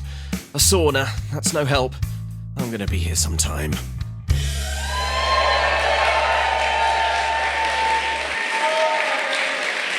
Hi, welcome back. Let's recap. Where were we? Andrew Lawrence is in the field. Yes, Matthew Lawrence shot himself. And Joey Lawrence can't pronounce concierge. Lawrence brothers firing on all cylinders right now. Okay. Right, so where were we? Let's see. Told you Andrew Lawrence is standing in the field. He's wearing like a tactical vest and knee pads, and he's got a kind of cool gun holster, and he's clearly having a lovely time. That's true. If I was going to direct a film, I would put myself in it in a capacity where I got to have knee pads and sit in a field and eat bananas. Oh yeah, we'll get to the bananas. He's going to eat some bananas. Yeah, we were just, in the interval, we were just talking about the clips that are coming up, and we've not even had half the insane that's in this movie yet. So, oh, man. So excited. Yeah. Okay, so Joey Lawrence finds Trey, a.k.a. Mr. McGillicuddy. Yeah. He says, Mr. Luck of the Irish himself. I've got brackets, exclamation point, exclamation point, exclamation point, close brackets. Is it a reference to Luck of the Irish, the DCOM? Yes. Well, I guess he's supposed to be Irish because his name is McGillicuddy. I guess so. I think so. But yeah, I just got very excited at the idea that they might be referencing a DCOM, even though they probably aren't. The next event is about to begin, Joey says, and this is good because this is going to move us to the phase of the movie that is the, what are they called? Themed adventures? They call them themed adventures, which is a weird way of describing a man f***ing an alligator. Yeah. Joey Lawrence's voice goes all odd and robotic here, but I think it's because they've kept the audio from 2 mics. There's like a buzz on it. Yeah, so there's like a kind of a weird echo. Anyway, so Joey leads Trey to the sports book. Which is a room. It's a room. Yeah. As he strolls past the poker table, Joey Lawrence executes someone who's cheating. Yeah, he just shoots him in the head. He's a character that we haven't seen before. He's another baddest mother-effer on the planet. Okay. So at this point, on the money plane, one of the baddest motherfuckers has just been sort of dispassionately executed. One of them shot himself. One of them shot himself. One of them has wandered off. The other 2 were about to wander off. Yeah. There's no one left. The other one is sexually harassing the cabin crew. Yeah. Okay, so our themed adventures are about to begin. One of them's having diarrhea in the suite. Yeah. Yeah. So Trey takes a seat with beard and mustache, and the bookkeeper is here and says, "What would you like to wager?" Now, obviously, Trey doesn't know what he's betting on because he's just sat down. Mm-hmm. But instead of saying, "What are we betting on?" he's like, I don't know. And the impatient bookkeeper's like, "Come on, it's a timed event." So Trey is like, 17? 17 minutes, says the Very bookkeeper. aggressive, says the bookkeeper. But we wouldn't expect less from you, Mr. McGillicuddy. What is this The sick gambling game? savant. Bidding is closed. We see a red light flashing. Man versus Cobra, says a flight attendant. And then we cut to footage of a man being thrown into a sort of room. With a concrete cage. Yeah, with a pentagram drawn on the floor. So just Satan is involved in some way. I couldn't see a cobra, but it was going like. So it's an invisible cobra. I don't think it's an invisible cobra. I think what the money plane has done is organised an event, and they're live streaming an event where the bit rate of their stream is not high enough to catch the cobra that is the star of the event. Yeah. So presumably everyone on the money plane is just going like, where is it? Where's the cobra? Anyway, a guy is like going like, a cobra. Acting like there's a cobra near him. Yeah. This is the first point I sort of interrogated one of the major issues with the money plane, which is that the money plane takes place in international airspace so that all crime is legal. And yet this cobra fight doesn't appear to be taking place on the money plane. It in fact appears to be taking place on the ground where there are laws. So... yes, but those crimes, people go to jail for those crimes, but nobody goes to jail for betting on them. Right, okay. Okay? Following me? But also, I don't think all crime is legal in the air because otherwise people would just be killing each other on transatlantic flights and stuff. Well, maybe you can. Who's going to be the brave person who tries it first? You get on the in-flight Wi-Fi and, file your taxes, but fraudulently. That's a good idea. Yeah. Be like, you didn't pay any tax. Oh, didn't I? I filed in international airspace. I filed on the money plane. Damn that money plane. So, back in the cockpit, Edge takes the first of about 500 phone calls from Darius Grouch. Grouch is phoning him because the third, aka the Rumble. Yeah. He's phoning him because he wants to check how the heist is going. like a parent who's dropped their kid at summer camp. Are they being nice to you on the money plane? Are you making friends? Yeah, I met a very nice arms dealer. So yeah, he just phones him and is like, "So how's the heist progressing?" Yeah. What this you didn't happen in doing? Ocean's 11, did it? No one's like, "Hey, Danny Ocean, just wondering how it's going." How it's going? It's like, yeah, I'm in the middle of it. Yeah, I mean, I'm doing it. Yeah. So Edge asked nicely if he could keep this line open just for his team, and also perhaps could they not use real names on the call. And Darius Grouch grumpily agrees and proposes code names for them. The code names that they settle on are Edge will be Cap, as in Captain, and Darius Grouch III, a.k.a. The Rumble, who didn't have enough names, will now be going by the code name Colonel. This is so annoying. He already has a code name. It's the Rumble. While this call happens, Edge is flying the plane like this. He's just sort of like, I don't know, just like keep it, he's just, he's doing most of his acting with his mouth. So there's not a lot of like CPU left to divert to the hands, I think. So Edge, bless him, he's just sort of idly going like this. Audio listeners, imagine you're trying to milk a cow without the cow noticing. Yeah. Meanwhile, in the cabin, everyone's like, I'm trying to gamble. Yeah. So Grouch says that he wants his live feed because he's not getting enough intel over the phone or whatever. So Edge puts a webcam on the dashboard and immediately there's like a crystal clear video call to Darius Grouch. But it's like a foot away from Edge, so it's just a close-up of Edge's face. Yeah. Yeah, and he's like, good. This is what I wanted. Ah, he wants to like observe the heist over webcam. He's such a helicopter heist organizer. It's like, just let him do his thing. Yeah, let Edge. So, is the location of the money plane a mystery? It's an undisclosed location. I don't think there's a situation in which you could be anywhere and be placing this number of phone calls and video calls, but not have the ability to see where you are. No, and also it is an enormous jumbo jet. They probably have a map. And if they don't have a map, they could crash into something, like a mountain or another plane. So they must have they must know where they are. Does Edge know where he is? It took off from Newark Liberty International Airport, cleared by their air traffic control. Yes, we've seen it's mostly been flying in a straight line, or with like a little sort of course into international airspace. Yeah. They have to stop tracking you when you get to international airspace. I don't know why they've done this.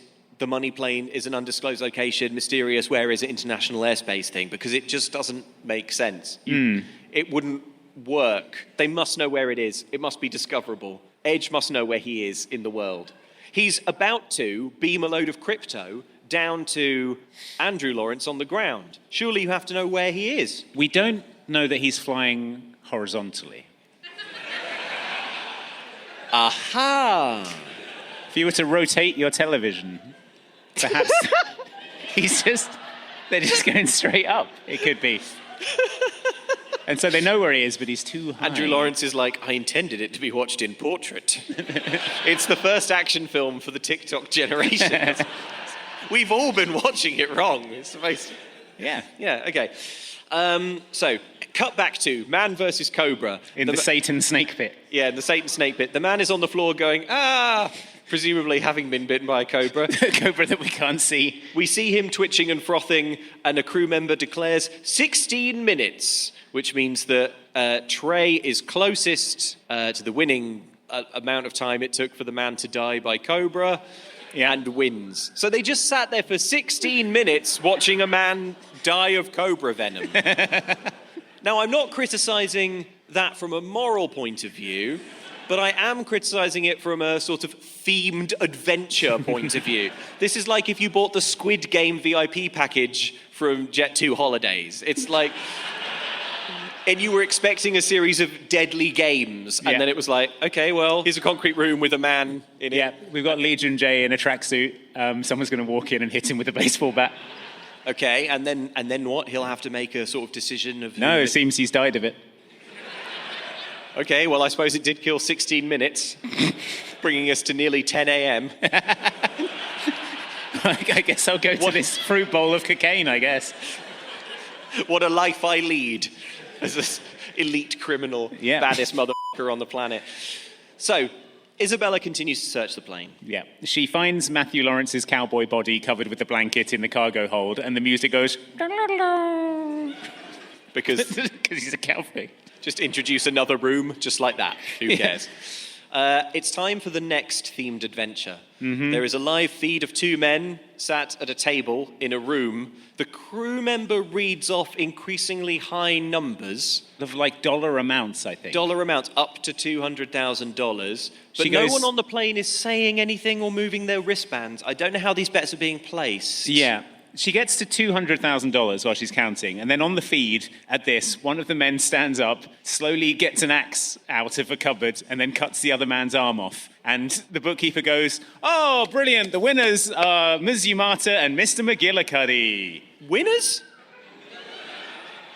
Okay, so there are two men here. Yes. And I think the bet is like which one will go mad and cut the other's arm off first. Maybe? Or it's like, what amount of money will cause this man to cut his friend's arm off with an axe, maybe? Yeah, I think it's that. It's like, yeah, what's your price for cutting someone's arm off with an axe? Or what's your price for having your arm cut off? But if you're the participant in that, you know it'll just go indefinitely because people are betting on it. So just Yeah, you could sit just there for give like a it- day and a half until it's like... 20 billion. Yeah. Yeah. I'd do it, yeah. Get a good prosthetic arm for that. We'll split the money. Yeah, whereas presumably this person sat in the room is like, I've got cinema tickets. It's like... So I'd hoped it'd get a bit higher by now, but I do have a hard out at 5. So, Yeah. cut my arm off Just now. whack, yeah. $200,000, I guess that's not too Just bad. pop the arm off now and... Yeah. I don't. There are only 3 themed games that are going to take place on the Money Plane. None of them has the pizzazz of a man f***ing an alligator. Why introduce it as an option if we're not going to see it? I know. And what they actually get is so budget and so rubbish. It's like, well, how about this? We just sort of watch a man cut someone else's arm off, and then the guy's like, he did it. my arm. But all the billionaires, the 3 people watch and go, nice. Yeah. And evil. So sickened by the awful practices of the Money Plane, Trey excuses himself and goes to the bathroom to throw up. Edge hears this from the cockpit. Loud. Above the roar of the engines. What's going on back there, he says over the radio to Trey. He says he's sick of watching these disgusting bets.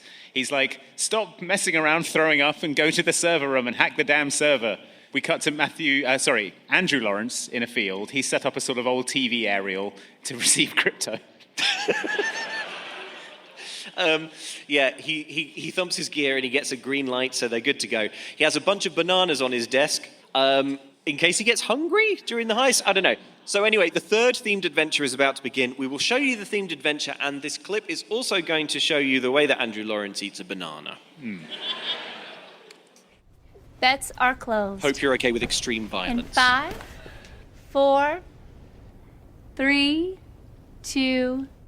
So in this clip, a man is thrown into a sort of paddling pool with what we're to sort of infer from the language of cinema is full of piranhas. We don't see any of the piranhas. What we do see is Trey's shocked reaction as the piranhas devour the man. Skeletonize him. There's clouds of blood. Yeah, and then at the end of it, he's a sort of plastic skeleton from Party City. In 1 minute and 56 seconds. Won again by Mr. McGillicuddy. You are on a roll, my friend. God. He's gotta be cheating. He's winning everything.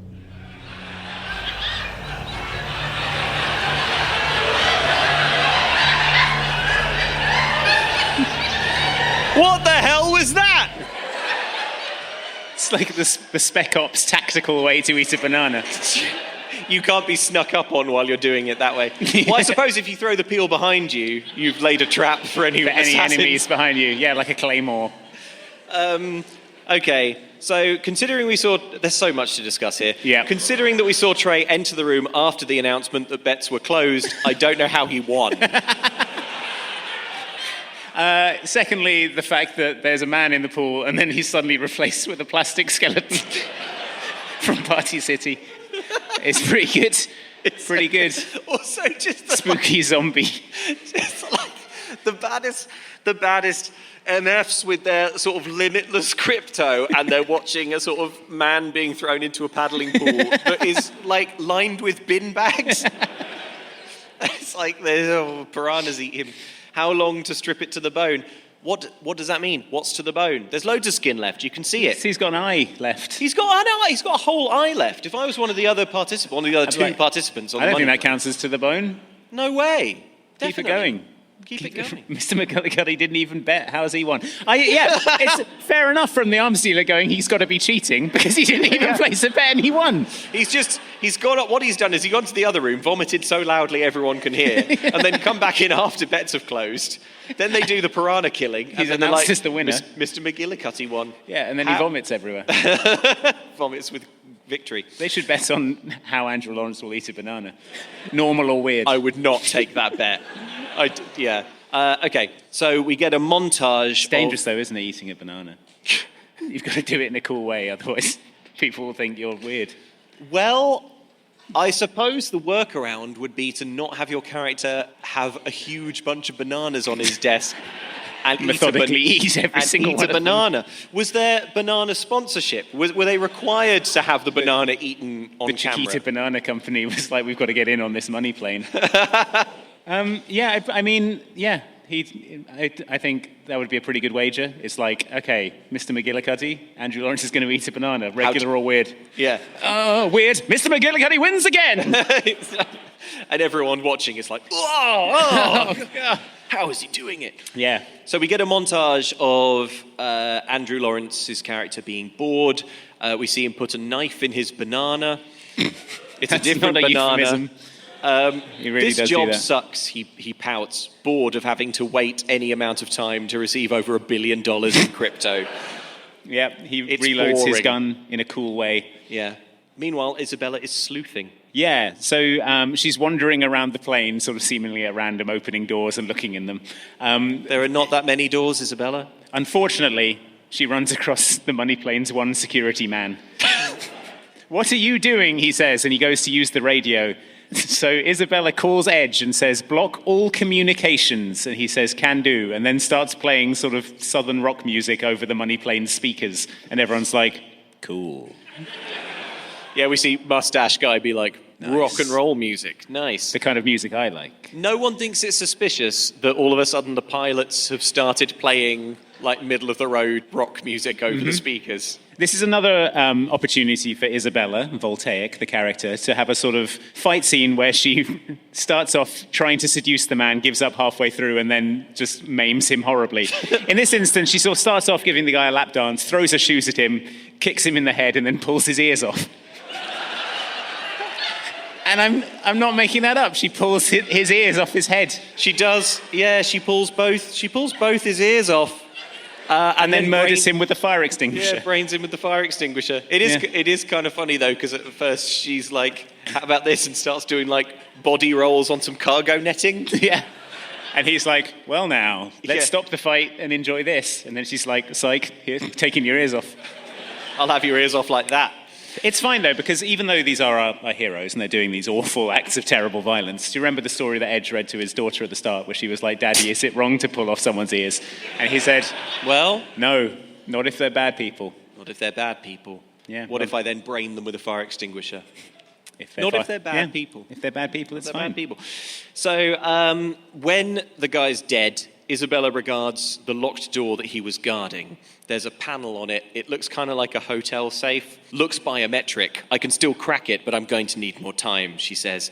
There is no more time, Edge protests. So she opens it now.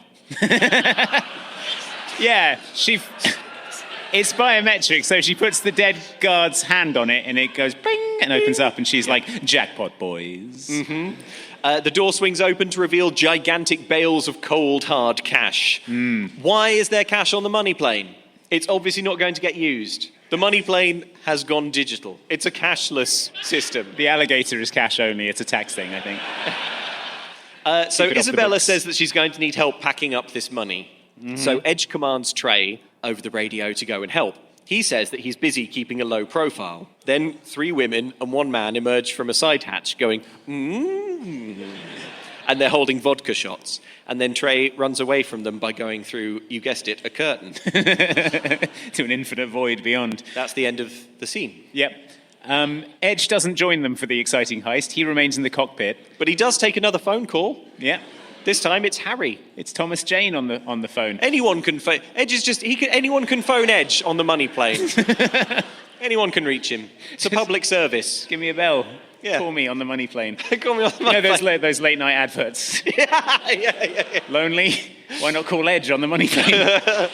Money planing edges are looking for you, waiting for your call. Hot edges in your area. Hot edges in international airspace. Yeah. So this is a call from Harry. Harry says that he's been looking into the art museum job.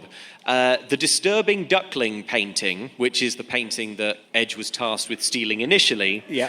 The painting is privately owned, he's discovered, by Barn Global. And Barn Global is owned by Rumblecore. Who could own Rumblecore, I wonder? Why would he have you steal a painting he already owns? Harry, a.k.a. Thomas Jane, the Punisher, moles. So, OMG, Darius, the Grouch the Third, a.k.a. the Rumble, was behind, a.k.a. Colonel, was behind the whole thing, the museum heist. And then, unnecessarily, Harry says, wait, there's more. The painting was moved the night before. The museum was tipped. Sounds like a setup to me. And it's like, yes. You just explained You that. just explained how it's a setup and how Darius did it. So where So is Edge this? is like, can I go? Is there a third thing? Can I hang up? Oh, there's a third thing, all right. It was a setup. And if you ask me, the finger of blame points squarely at Darius Grouch. No, you're not saying he set us up. Oh yes, but there's more. Go on. The art museum job, Yep. I've been looking into it. Okay. Something doesn't add up. My guy says it's a setup. What? Mm-hmm. You're joking. Mm-hmm. And guess what? When I hacked into the system, guess who I found was the owner of the intranet? Who was the owner of Darius Grouch's internet? Darius Grouch. You're joking. There's more. Go on. Anyway, but I'm sorry, but for a little while, this is what the film Money Plane is. It's Edge taking phone calls and also making phone calls.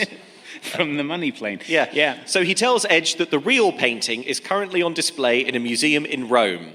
And I think if the real painting is on display in a museum, Edge's team probably should have figured that out at the point where they were doing the original heist. Yeah. Because maybe it's on display to the public. It's probably on the museum's website. Maybe just Google the painting just casually before you went out. Oh, it's in Rome. This painting has a Wikipedia page. It's like it's a real painting. Is it?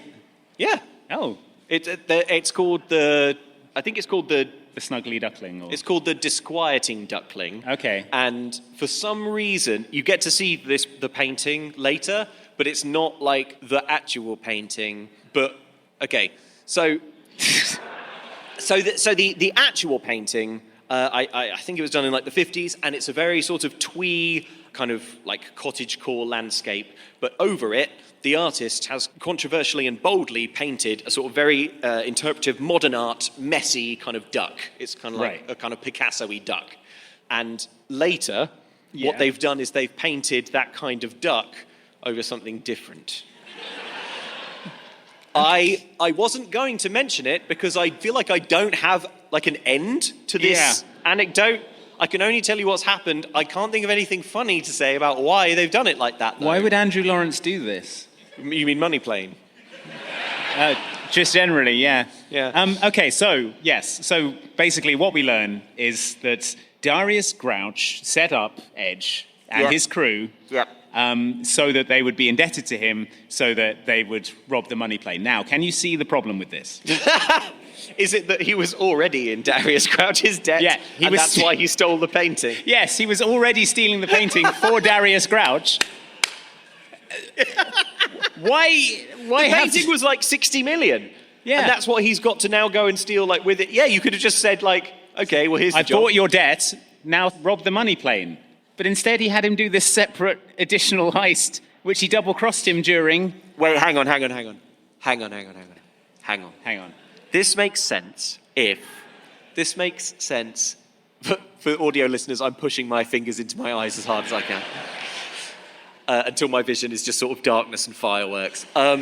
This makes sense if Edge didn't believe if Edge wasn't doing the job for Darius Grouch. Maybe he was doing it for someone else, and then Darius Grouch scooped him up. No, that doesn't work because they said, take us to Grouch HQ. Take us to Rumble. Take us to Rumble Corps. Take us to Rumble Base. Yeah.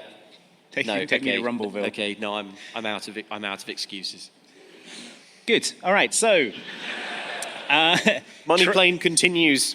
Trey and Isabella are packing up money. We can't take it all, they say. LOL. They came here to rob the money plane, and then they're like, they didn't bring enough bags. We didn't think there would be this much money. On the money plane? On the money plane. They say we can't carry all this money. Why? Yeah. All you have to do is throw it out a plane. Yep. You don't have to carry it down. Yep. Just push it out. And then find it. And so they say they can't take it all, but they've packed up everything that they can jump with safely. Isabella directs Trey to the server, but then Edge comes over the comms with the brutal news. He comes up with some shocking news for us. The museum heist, a setup. The perpetrator, they're still looking into it. So Trey and Isabella ask what they should do, and Edge says, stick to the plan, but let's all be careful not to be double-crossed again. Yeah. So Isabella's like, I've got to get back to the money plane main cabin because I've just been wandering around the plane like everyone else on this money plane. Yeah, and Trey says, yeah, I'd also better go back to the money plane because I also have just been wandering around, even though he just left the casino to come down here and hack the server, which he hasn't done yet. Yeah. So he came down here to do that, and he's now going back to put in an appearance at the money plane, at which point, presumably, he'll then come back to hack the server. Yeah. Anyway, they both leave. The mustached right-hand man, though, he sees them leave, and he sort of looks evilly to himself. So it's been a while since Edge has been on the phone with anyone, so he phones Darius Grouch III, a.k.a. The Rumble, a.k.a. Papa Bear, a.k.a. Colonel, who is torturing a guy. Don't you piss, you hear me, he says, in the voice of Fraser Crane. Don't you piss! Fun fact that I gleaned from the credits of this film, the actor being tortured with duct tape over his face is the craft services man from the film.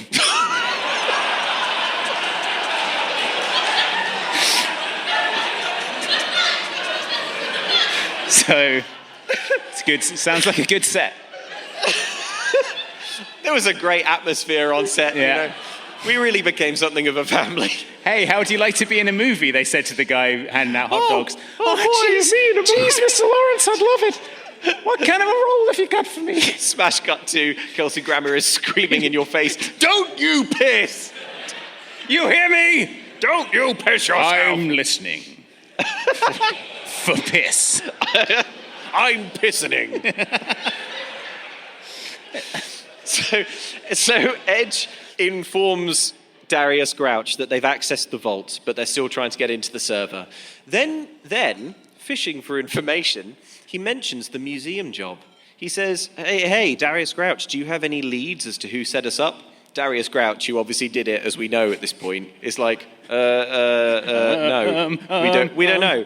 Yeah. And then Edge is like... Ice cold mob boss Darius Grouch is like, oh, look at... And Edge is like, I want answers right now. And he's like, oh, yeah, well, I'll let you know. Yeah. And then Edge gets off the phone, and it's kind of like, that confirms my suspicions. And it's like, Rumble Corp! The museum, you've been told.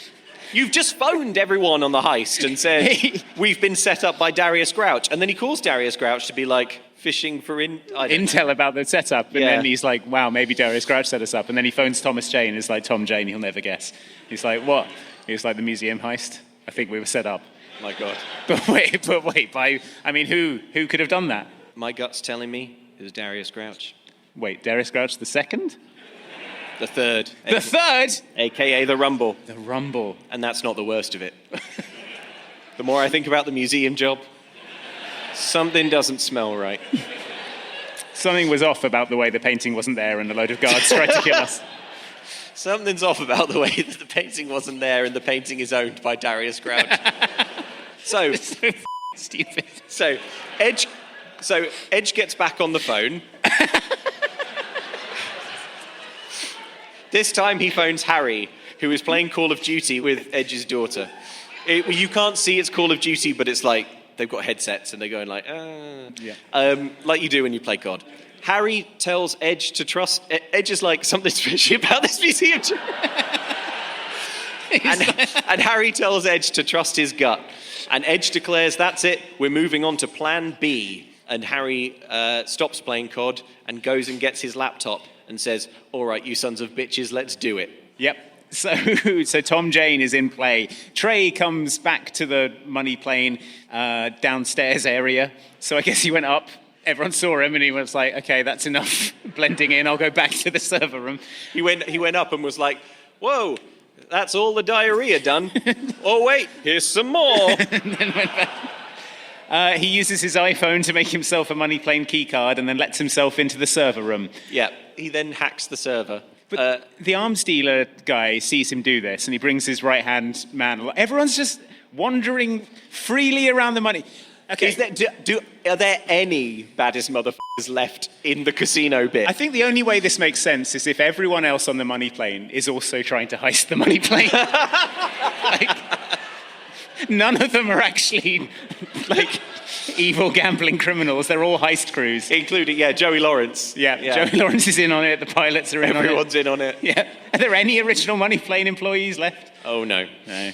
Okay, so we see Trey do his hack. What he does is he plugs an Ethernet cable into a socket in the wall and plugs the other end into his phone via a USB hub. And then on his phone, he presses, take crypto. So his phone says download starting, and Iggy confirms from down on the planet Earth that he's receiving the crypto. The transfer stands at 44%. 44% of crypto has been transferred. Yeah. It's got one Bitcoin at a time going across. So Isabella finds the beard guy and the mustache guy lurking in a sinister way outside the server room, and she tells them to get lost. Beard tells Mustache to take care of her while he goes to take care of Trey, and he enters the server room, and now we have two fights playing out simultaneously. So the arms dealer, he enters the server room with Trey, and then Andrew Lawrence, sitting in a Starbucks in West Hollywood, flexes his fingers, and he thinks, right, this guy's he's an arms dealer, he's one of the baddest motherfuckers on the planet. And he's confronting this guy. He's got to say something cool, something tough, something really intimidating. So the arms dealer, he looks at Trey and he says, who stole the cookie from the cookie jar? Yeah, you stole that cookie. End of dialogue. The blood drains from Trey's face. Andrew Lawrence orders another coffee as a reward for writing such good dialogue. So outside, the mustache guy immediately grabs Isabella by the throat, but she gains the upper hand in the fight by placing his hand on her boob, which he likes. Yeah. And then, when he's distracted by liking it, she snaps his thumbs. And then when he's distracted by having his thumbs broken, she stabs him 1 million times with a broken bottle. Why don't let's see this fight, shall we? For the benefit of audio listeners, Isabella has taken 2 bottles, smashed them over the head of the mustache guy, stabbed them into his chest, and taken a whiskey bottle, smashed it over his head, and then stabbed the bottle stem into the crown of his skull. Ivan, I can explain. Now inside the server room, we can see the man with the beard punching Trey a lot. Yeah, he sort of swings him around and smashes him into some servers, and then the servers sort of explode and break, and parts of the servers sort of come out as if they're the CD tray on an old CD player.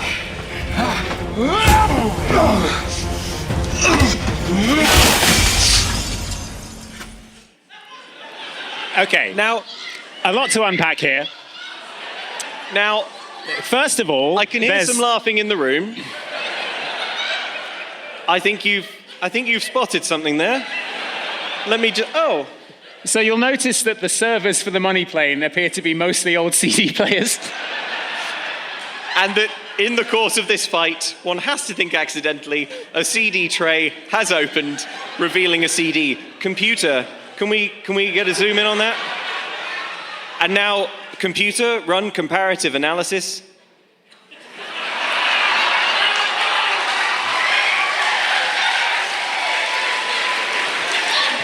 It's been... That's right.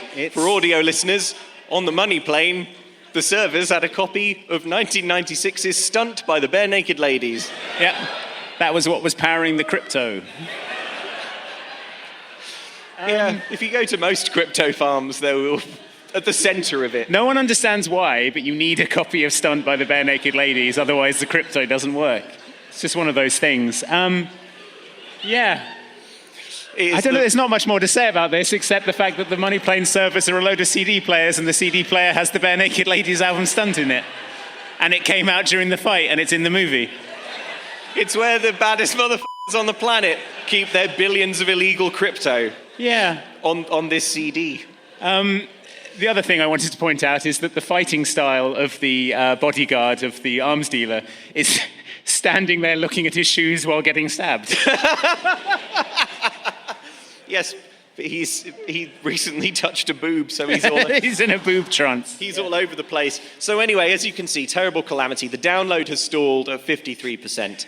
Edge says that he can't keep the plane in range any longer, brackets question mark. He'll have to make another pass. In the server room, evil beard guy prepares to deal the killing blow to Trey, but then Isabella opens the door and kicks him in the nuts, and then kicks him through some glass and into a server stack, which fatally electrocutes him. Yeah, he touches a CD player, which electrocutes him to death. It's like, nothing in here should be electrical to the touch. And he's like... It is like in a cartoon. It's baffling to me. I can't understand how it was easier to get so many CD players and stack them all on top of each other. And they are powered because the tray opens and it's got Stunt in it. Presumably that hasn't been opened since 1996. Man, they were built to last, weren't they, those old CD players? Yeah. But surely you can get a server or something that looks like a server. I don't know. A computer. Computer, you must be able to rent us. I don't know. Anyway, it's wild. So suddenly Iggy, who's watching little Andrew Lawrence in a field at a motocross track, who's watching the transfer stalled at 53%, he suddenly notices the bullets are hitting the ground near him. Yep. Uses his trained military skills to notice bullets near him, and he is captured by a team of Darius Grouches.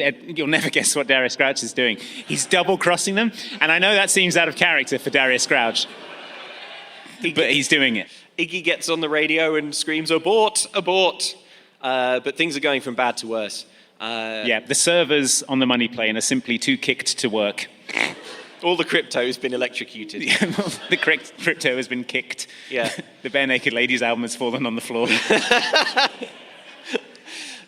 So Edge says that Iggy has been compromised. He says Darius did it again.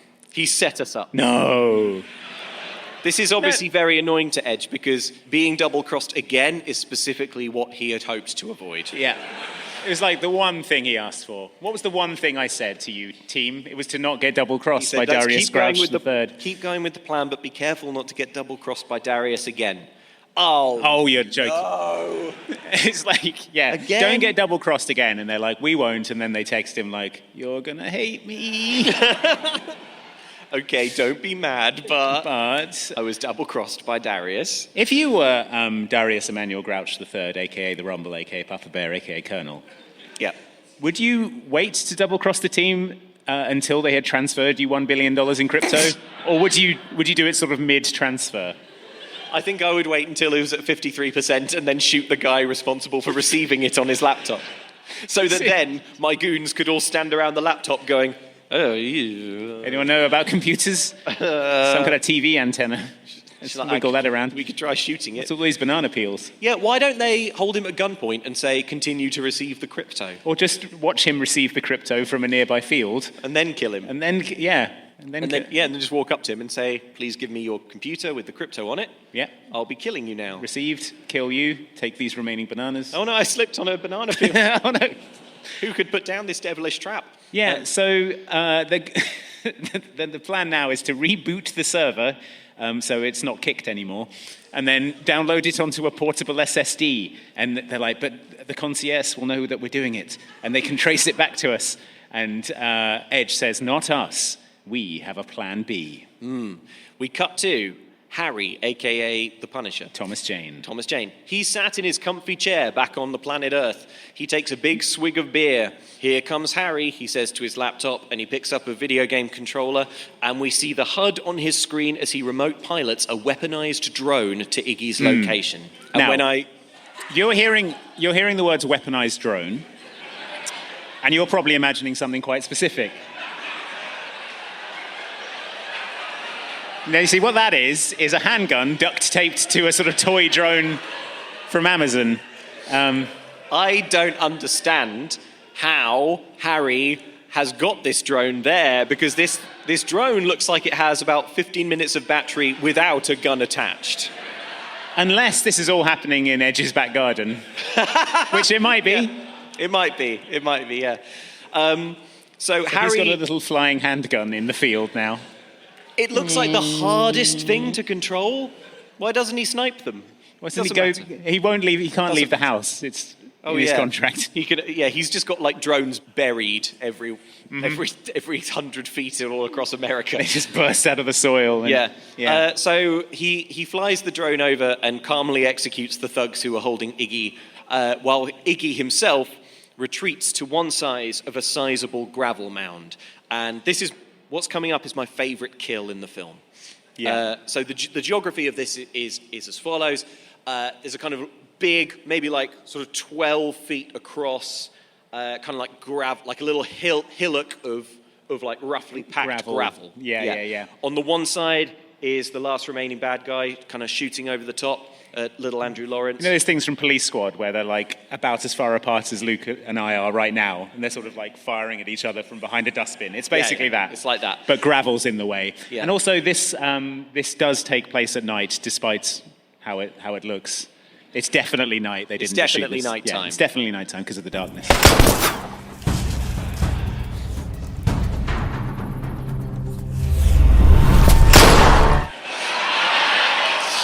Audio listeners, this is going to be a tricky one. What we have here is Andrew Lawrence on the other side of a huge gravel heap. He punches through the gravel heap and somehow shoots the dude on the other side. He shoots the guy on the other side by sort of stretching his arm out like Mr. Fantastic until it's about 4 or 5 feet in length, and then he shoots the guy through some gravel.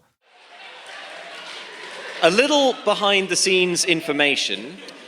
I'm running all this that you're seeing today on PowerPoint, and on this slide, I have the slide on one side, and I have my notes on the other. And because this bit's playing a video, right now on the other side, it says, no notes. And I think that says it beautifully. I love this so much. I love his go-go gadget arm that's stretches. Yeah. I don't think I really understood what happened here the first couple of times I saw it. But so this is the kind of gravel that stops a bullet, but you can put your arm through it. If you punch hard enough, you can. Yeah, it's like imagine there's a sort of heap of coal. Yeah. And then you sort of punch your arm through it, but your arm goes to be like 2 meters long. Yeah, you have to sort of wish hard enough, and then your arm extends. Your arm goes up, and then a little gun pops out the other side. Goes, it's like, I wish the other guy wishes he had thought of doing that. Making his arm long and putting it through the gravel. So, that was very exciting. I wonder what main character Edge is up to. Well, ring ring. That's right, he's receiving a phone call. It's Darius Grouch. So Darius Grouch is calling to be like, how's the heist going? But Edge tells Darius Grouch, please hold, and play some hold music, which infuriates Darius Grouch. He shouts, need I remind you who you work for? Edge says, what if I don't work for you? What if this money wasn't yours anymore? Yeah, what if you were a little he says. Yeah, I hadn't written that bit down, but he does. He does say that. Yeah, I didn't write down all the occasions in this film where someone calls someone a for no reason. But it happens all the time. Yeah. The barista bringing Andrew Lawrence's fourth coffee of the day sees his screen, tucks quietly under their breath, and then walks back. Yeah. Anyway, Darius goes ape. You think you're a badass, yeah?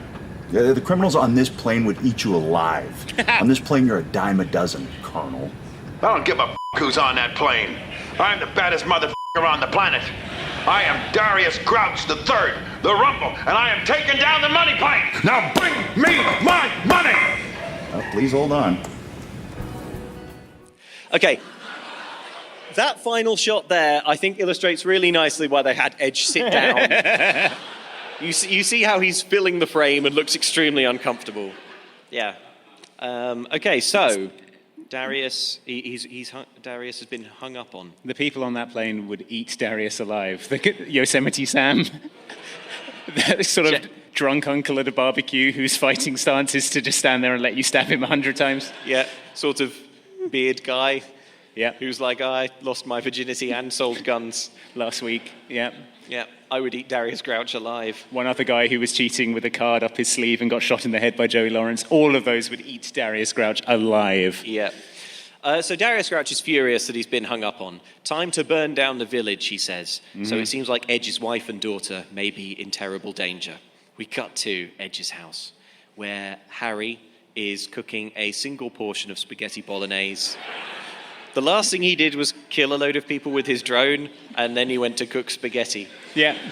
Presumably, Edge's wife and daughter are like asleep upstairs, and he's just sort of roaming the house, helping himself to beers in the fridge. He's making like a sofrito out of like celery and carrots. What? I don't know what he's... Okay, he's definitely doing spaghetti. He's got like a teacup full of pasta sauce on the hob, and he's slicing a whole carrot plus 2 peppers and a lemon and an egg. Are sort of also in play on the kitchen top. So I don't know what he's making. You never had lemon egg? Pasta? It's pretty good. Yeah. Okay, but anyway, there's no time for lemon egg now because suddenly he notices lights outside. Yeah, Darius Grouch III, a.k.a. the Rumble, his good infiltration assault stealth team are sort of shining flashlights through the window. Like just waving them around, and there's no... You can see these guys coming from like all the way down the driveway, and he's like, here's the assault team, I'll just put this on to simmer. Just knock that down. This shouldn't take long. And indeed it doesn't, which is a shame because it's one of the few action scenes. So the team of baddies enter the house. Harry emerges from a basement door, and he kills all 4 of them in about 4 seconds, the end. Yeah, so it's that thing in very low-budget action films where they just use a CGI muzzle flash, but there's no, like, recoil on the gun, so he's just sort of going... Pew, pew, pew, pew, pew, pew, pew, pew. He's pointing it like a cursor. Yes. Pew, pew, pew. Yeah. So mentally still going over the lemon egg recipe in his head. Yeah. I'll put the egg in the lemon. That's how you get the flavour. Meanwhile, back on board, Edge has left the cockpit now, and he meets But where will he take his phone calls? Well, he's got one more phone call to make, and he's just going to make it from this room instead. Yeah. Autopilot is engaged now, which is apparently a thing he could have done at any time. He was just there the whole film. Yeah, he says like, oh yeah, I've turned on the autopilot. Does the autopilot know how to land the plane? That's why they have Joey Lawrence. Oh yeah, I guess. Concierge. Yeah, concierge. So he meets up with the other crew outside the server room. We don't see him travel from outside the cockpit down. I guess no one on the money... I don't know what everyone else on the money plane is doing at this point. Everyone's like, Mr. What was his name? Mr. Human Trafficker. I see you finished yourself in the suite. I guess, Where are you? Yeah. Oh, you're off to the forbidden cargo hold. We'll have a nice time. If you want to come up here and play blackjack, we could. So Trey is concerned. He says there's not long until the money plane realizes that they've been hacked. They're having a Mario Kart tournament. A deadly Mario Kart tournament. But once that's over, they'll Leave realize. that to me, says Edge. So what are they going to do now, the team asks. And Edge says, let's redistribute the wealth. We can donate it to anonymous charities worldwide. UNICEF, Polaris, refugees of Syria, you name it. And then Trey goes, okay, and he does that on his phone. He presses the button on his phone that distributes $1 billion in crypto. To anonymous charities. To the anonymous charity. I mean... I think it surely was supposed to be, we can donate it anonymously to charities worldwide. But I'm sure they say we can donate it to anonymous charities yes, worldwide. That is a script problem. I think it's clear what's happening here is Trey is going, yep, I'll do that. And then he transfers himself $1 billion worth of crypto. I know a good charity. It's me. Yeah, it's Trey at hotmail.com. Yeah, Trey got in there pretty early. Yeah. Bagged that handle. Yeah, but what about your debt to Darius Grouch III, a.k.a. the Rumble? They say, I have a plan B, repeats Edge. What about this cash? They say, I don't want it. It's blood money. And they all go, yes, it would be wrong to take money from our crimes. Yeah. We're the kind of heist crew that doesn't do it for the money. Okay, so in a normal heist, you would steal, for example, from a bank, and then it's important, you don't have morals because you're just taking someone else's money. That's bad. But normally in a film, you do the heist where you heist from a bad person so that it's okay to root for the people doing the heist. Because it's like, here comes Danny Ocean and he's taking down this evil casino guy. Mm-hmm. And then they get all the money out of the money plane and they're like, it would be wrong. It would be wrong for us to keep this. It's blood money. But they've just donated $1 billion of blood money to anonymous charities worldwide. And now they've got this cash and they're like, it's somehow different. So they all look at the money and they're like, no. They're like, we can't donate this to anonymous charities worldwide. So instead what we'll do is throw it out of the door of the plane.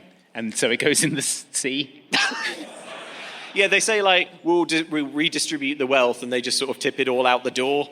But I'm pretty sure if you throw a load of money out of a plane, I think what Andrew Lawrence is surely picturing is happy citizens in America being like, it's raining money. But what if some money landed on a bad person? Also, they're throwing these money out in sometimes it kind of goes out in individual bills, but often it's these big bales. Big bales of money that would kill someone if it landed on them, yeah. Yeah, imagine if you dropped a pack of printer paper out of a plane, frozen blocks of printer paper just sort of thudding into the Midwest. Yeah, just smashing through roofs. Smashing into Newark International Airport. Yeah. Okay, so Edge leaves. He says he's got a call to make. So he duct tapes his cell phone to the wall and he calls Darius Emmanuel Grouch III, a.k.a. the Rumble, a.k.a. Papa Bear, a.k.a. the Colonel. Yeah.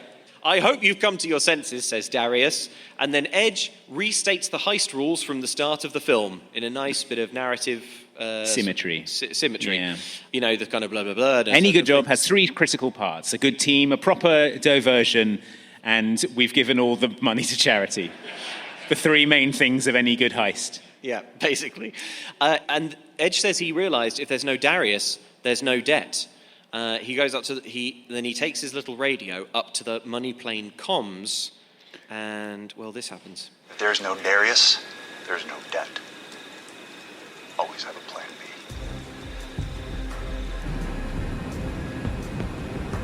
I don't give a who's on that plane. I'm the baddest mother-effer on the planet. I am Darius Grouch III. The Rumble, and I am taking down the money plane. Now bring me my money.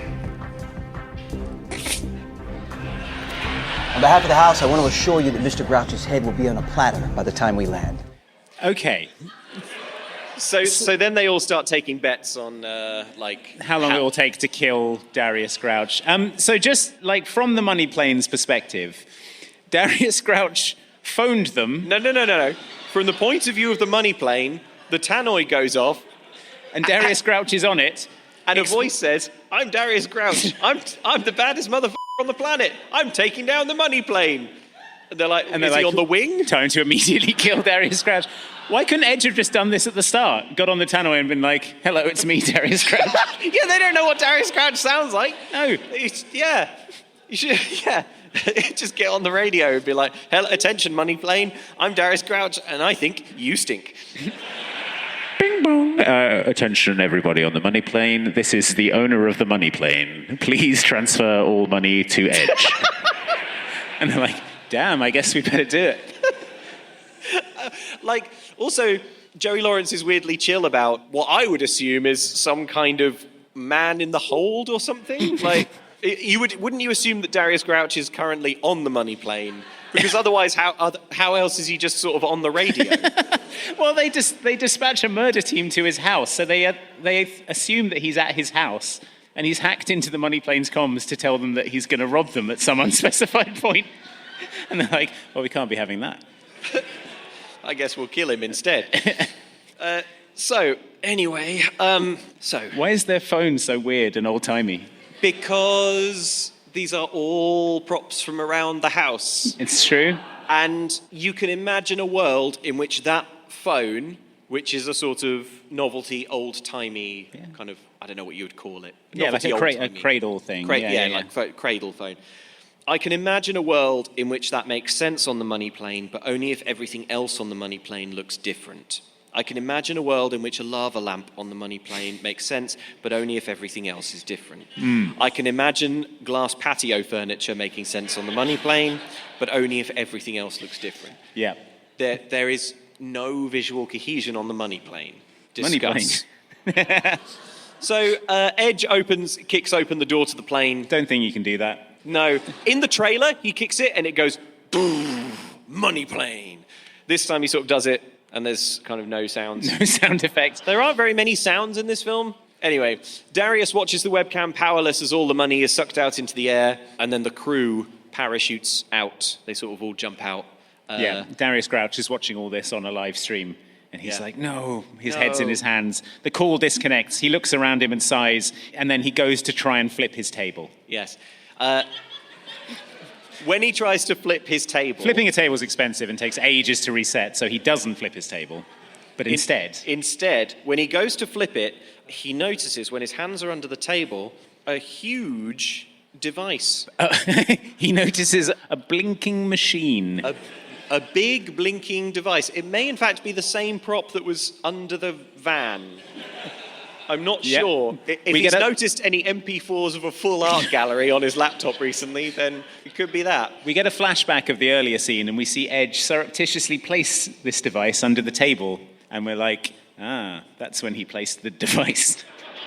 But what we don't know, and I speak from the point of view of someone who has watched Money Plane twice and thought really hard about it, and has a colleague who did the same, we don't know what the device does. I mean, you would think it was some sort of... I thought maybe voice recorder. But then he keeps phoning him. Yes, but then I thought maybe tracker. So he can tell the money plane where Darius Grouch is, but he doesn't do that. Instead, he jumps off the money plane. That's true. Yes. That would make sense that he's showing them where to find Darius Emmanuel Grouch III, a.k.a. the Rumble. But he doesn't go up to the concierge and hand him he's like, here's how to find the Rumble. He's like, who's that? And he's like, you'll find out in a minute.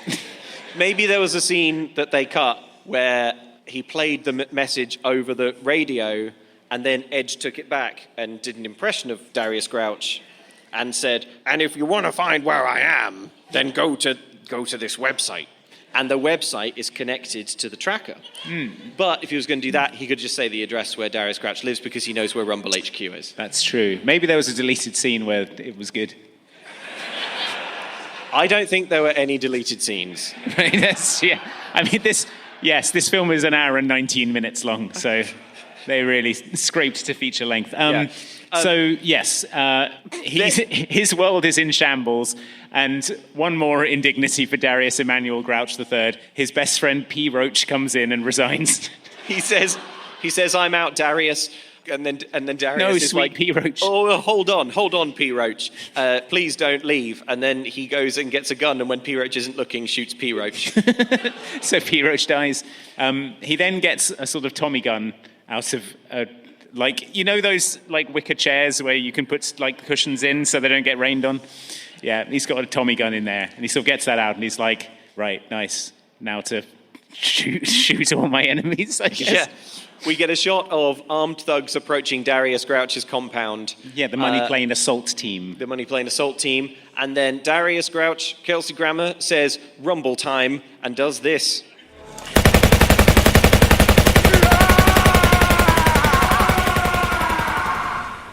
No notes. You could probably guess from the sound effects, but this is Frasier from Frasier firing a automatic assault rifle and going, ah. Quite echoey by his pool. I tell you what, it's quite an effective workaround if you don't want to... for example, if you've got Kelsey Grammer to do your film... And a dog won't stop barking. And you're like, we were going to do a scene where the baddie was defeated, but the dog... This frickin' dog, man. Yeah. So what if we just sort of cut to black and heavily imply that he'd died? Well, it leaves it open for the sequel as well. Yeah. Have they discussed a sequel at all? No. Well, no, the Lawrence brothers have on their podcast. Matthew Lawrence suggested Money Boat. And Joey Lawrence suggested Money Copter.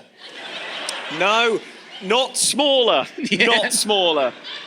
Bigger, more space. Yeah. God, imagine Edge in a helicopter. He'd be it would look like a gacha machine toy. Yeah. So, yeah. Oh, I think I got Edge. Cool. So anyway, so we cut to black, and presumably he died. We never find out because it next says on screen 3 months later, Istanbul, and we get a shot of the painting being heisted, even though they said it was in Rome. It's now in Istanbul. It's now Istanbul. Fine. Some people take receipt of a big art crate. Yeah. They open it. I think they're taking it out of the loading dock from the first scene, but I'm not sure. And they're like, now to look at the Snuggly Duckling painting. Like you do when you move art around, you'll normally take it out of the museum and then open the box just to sort of have a look at it before it goes on the van. Have a look at it and touch it and stuff, because you're not allowed to when it's in the museum. But when they take it out of the box... Now, it's a shame it's so badly drawn, because I'm not sure if that's... I think it's supposed to be a middle finger, but to me it looks more like a big thumbs up. It does look like a thumbs up. Like, you're doing great. Like these two are sort of doing on-the-job training, and it's like, now obviously we're using a dummy painting for this exercise. But thumbs up for a good job. Yeah, and their boss is kind of like wants, a bit of encouragement. So they're like, oh, this will be a bit of fun for them. And they're like, you passed. But no, the painting has vanished. Where could it be? Where could it be? We don't know. We cut to Edge's estate. He receives a phone call. So he's now sat in his garden, he's drinking coffee, he's got his hair down so we know his life is better. He's relaxed. He's wearing a comfortable flannel shirt. It's Harry on the phone. My source has an offer on your painting. Seems the publicity from the heist drove the price up to 60 million. Split 4 ways, that's not a bad retirement, he says. Split 5 ways, says Edge, the heist criminal who hates money. See you in Paris, he says, brackets question mark. Paris? And then Edge stands and he walks over to his family, and as he stands we can see that he has the painting just leaning against his garden wall, absorbing ants and moisture. Just spiders crawling all over it, eating the canvas. You know, if you ever wake up in the morning and you're woken up by the bin lorry and you're like, I didn't put the bins out. Do you think Edge is going to wake up in the morning and be like, I didn't bring in the painting? I didn't bring it. It rained so hard last night. Yeah. Yeah, they're like, oh, I've got my new painting. Here's 60 million. Wait a minute. This is all rained on and covered in spiders. It's right next to the swimming pool. Like, if someone jumped in the pool, it would get splashed. Anyway, there's Denise Richards and a dog and the daughter. That is a $60 million painting. I mean, look at it. Beautiful. Yeah. I did look up how much the real artist's works have gone for at auction, and it's not 60 million. Especially if it's covered in spiders. Yeah, probably not. Okay, so he goes over to where his daughter and Denise Richards are roughhousing with a hitherto unseen dog. Previously he had a cat, now he's got a dog. Probably because now he's come into money. He can afford a larger pet. He can afford the finer things in life. I've traded in my cat for a good pet. Traded in my scrunchie for a dog. Now my hair flows freely and I have a dog. Yeah. He pets the dog and everyone laughs and credits. And that's the end of the film Money Plane. And that's Money Plane. Yeah.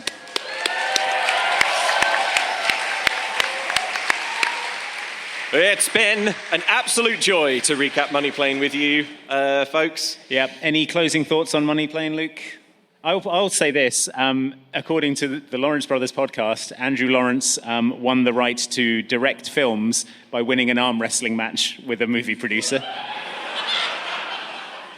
Which, okay. I think you can tell. When I saw the trailer, I didn't realize that this film was going to be quite so cheap. This film came out in, July of 2020. 2020, yeah. My instinct would have been to hold it back a year and blame the look of it on COVID. Yeah. Because if this film had come out, seriously now, in July 2021, you'd be like, well, good on them. They managed something. Can't have been easy with the restrictions and stuff, but they've sort of managed. They made a film. And this really explains how it looks. And is, yeah. And is. But they put it out too early. They shot it in 2019, and they put it out too early. They just couldn't wait. Yeah. I didn't say anything nice about it earlier, but I did really enjoy Money Plane. Yes. I think there's a bit of revisionist history going on among the Lawrence brothers, where they are now claiming that they meant it to be stupid and bad. And I'm not sure if they did. Sure. But it is stupid and bad, but in the good way. Exactly. I think. Yeah. And look, I've seen Money Plane now several more times. I hope in my lifetime to see it several more. And well done to the Lawrence brothers, because they made a film and it looked difficult to do. That came out as a real backhanded They made it compliment, look so difficult. They made it look, So, big round of applause for the Lawrence brothers. Thank you to the Lawrence brothers. Thank you to everybody. Money Plane. And thank you to you. Good night. Thank you to the venue staff. They've been brilliant tonight. Good night, everyone. Thank you to PowerPoint. No notes. So that was Money Plane. The Money Plane has, I don't know, crashed into the sea or been flown off into the sunset by Joey Lawrence. We never find out, Joey Lawrence, amazingly. the expert pilot, has flown it all the way back to Newark Liberty International Airport and landed safely in secrecy. So everyone can go back to their lives and suffer no repercussions for being awful people on the Money Plane. I can't believe you don't even find out what happens to the plane, for God's sake. Anyway. It just keeps flying forever, probably. I don't know. What am I, some kind of Money Plane historian? Get off my case. Anyway, thanks for listening. Thanks so much to everyone who came down to the live show. And if you want more Mum Can't Cook in your life, and why wouldn't you, then we have a Patreon where we have bonus additional episodes on the off weeks when there isn't a main feed episode. You just go to patreon.com/extra helpings and you can sign up there with various cool membership options. That's right, we are currently recapping the Disney Channel original TV series, So Weird, and guess what? We are approaching the end of the third and final season. So if you haven't signed up to the Patreon yet, you now have the opportunity to listen to Andy and I, over dozens of hours, recap an entire children's TV series with arcs and subplots and all sorts of nonsense going on. And Bigfoot. Several kinds of ghost. From episode 1 to what I'm sure will be a gripping conclusion. That's right. So that's patreon.com/extra helpings if you want to check out that. If you want to get in touch with the podcast, you can email momcan'tcookpod@gmail.com to send us any thoughts or ideas or DCOM treasures that you find on your journeys around the internet, or personal anecdotes about the ways that you enjoyed DCOMs in the past. We love getting those. Yes, we do. Andy, what DCOM are we doing next? Luke, the next Disney Channel original movie that we're going to be doing is 2010's Den Brother. Den Brother. Yes, please. I will now read you the description. Okay. A high school hockey player from Lemon Oaks High School is barred from the team. He is later forced to be a substitute leader for his sister's Girl Scout troop. Okay, amazing. A premise rich in comedic potential, I'm sure you agree. For sure. I'm looking at the poster now. It looks like it's going to be very much in the kindergarten cop / the pacifier mold of unwilling person must look after young person. Great. I'm sure it's a good time. Yeah, I'm into Den Brother. All right, join us for Den Brother. It's really funny. It's fun to say. I'm just looking at the Wikipedia page. It says it stars Hutch Dano and G. Hernalius. Neither of which seemed like real names, but fine. Cool. All right. Catch you next time for Den Brother. Will it end in prom? I sure hope not. It's awful to say Den Brother. Den Brother. Yeah. Thanks for listening, folks, and we will see you next time for Den Brother. Catch you then.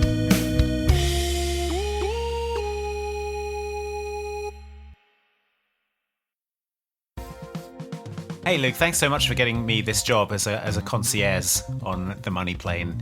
No worries. Welcome to Concierge Club. Yeah, I'm very excited to sort of get started. Yeah. On all of the weird bets that are going on. We've got a pretty crowded plane this time. A lot of VIPs on board gambling on some pretty weird stuff. I mean, looking at the list here, it seems like we've got E.T., Hyperbole, Tony B, Elizabeth, Danny Cap, Now This Is Podcasting, Moist Drippings, and Shane Entei.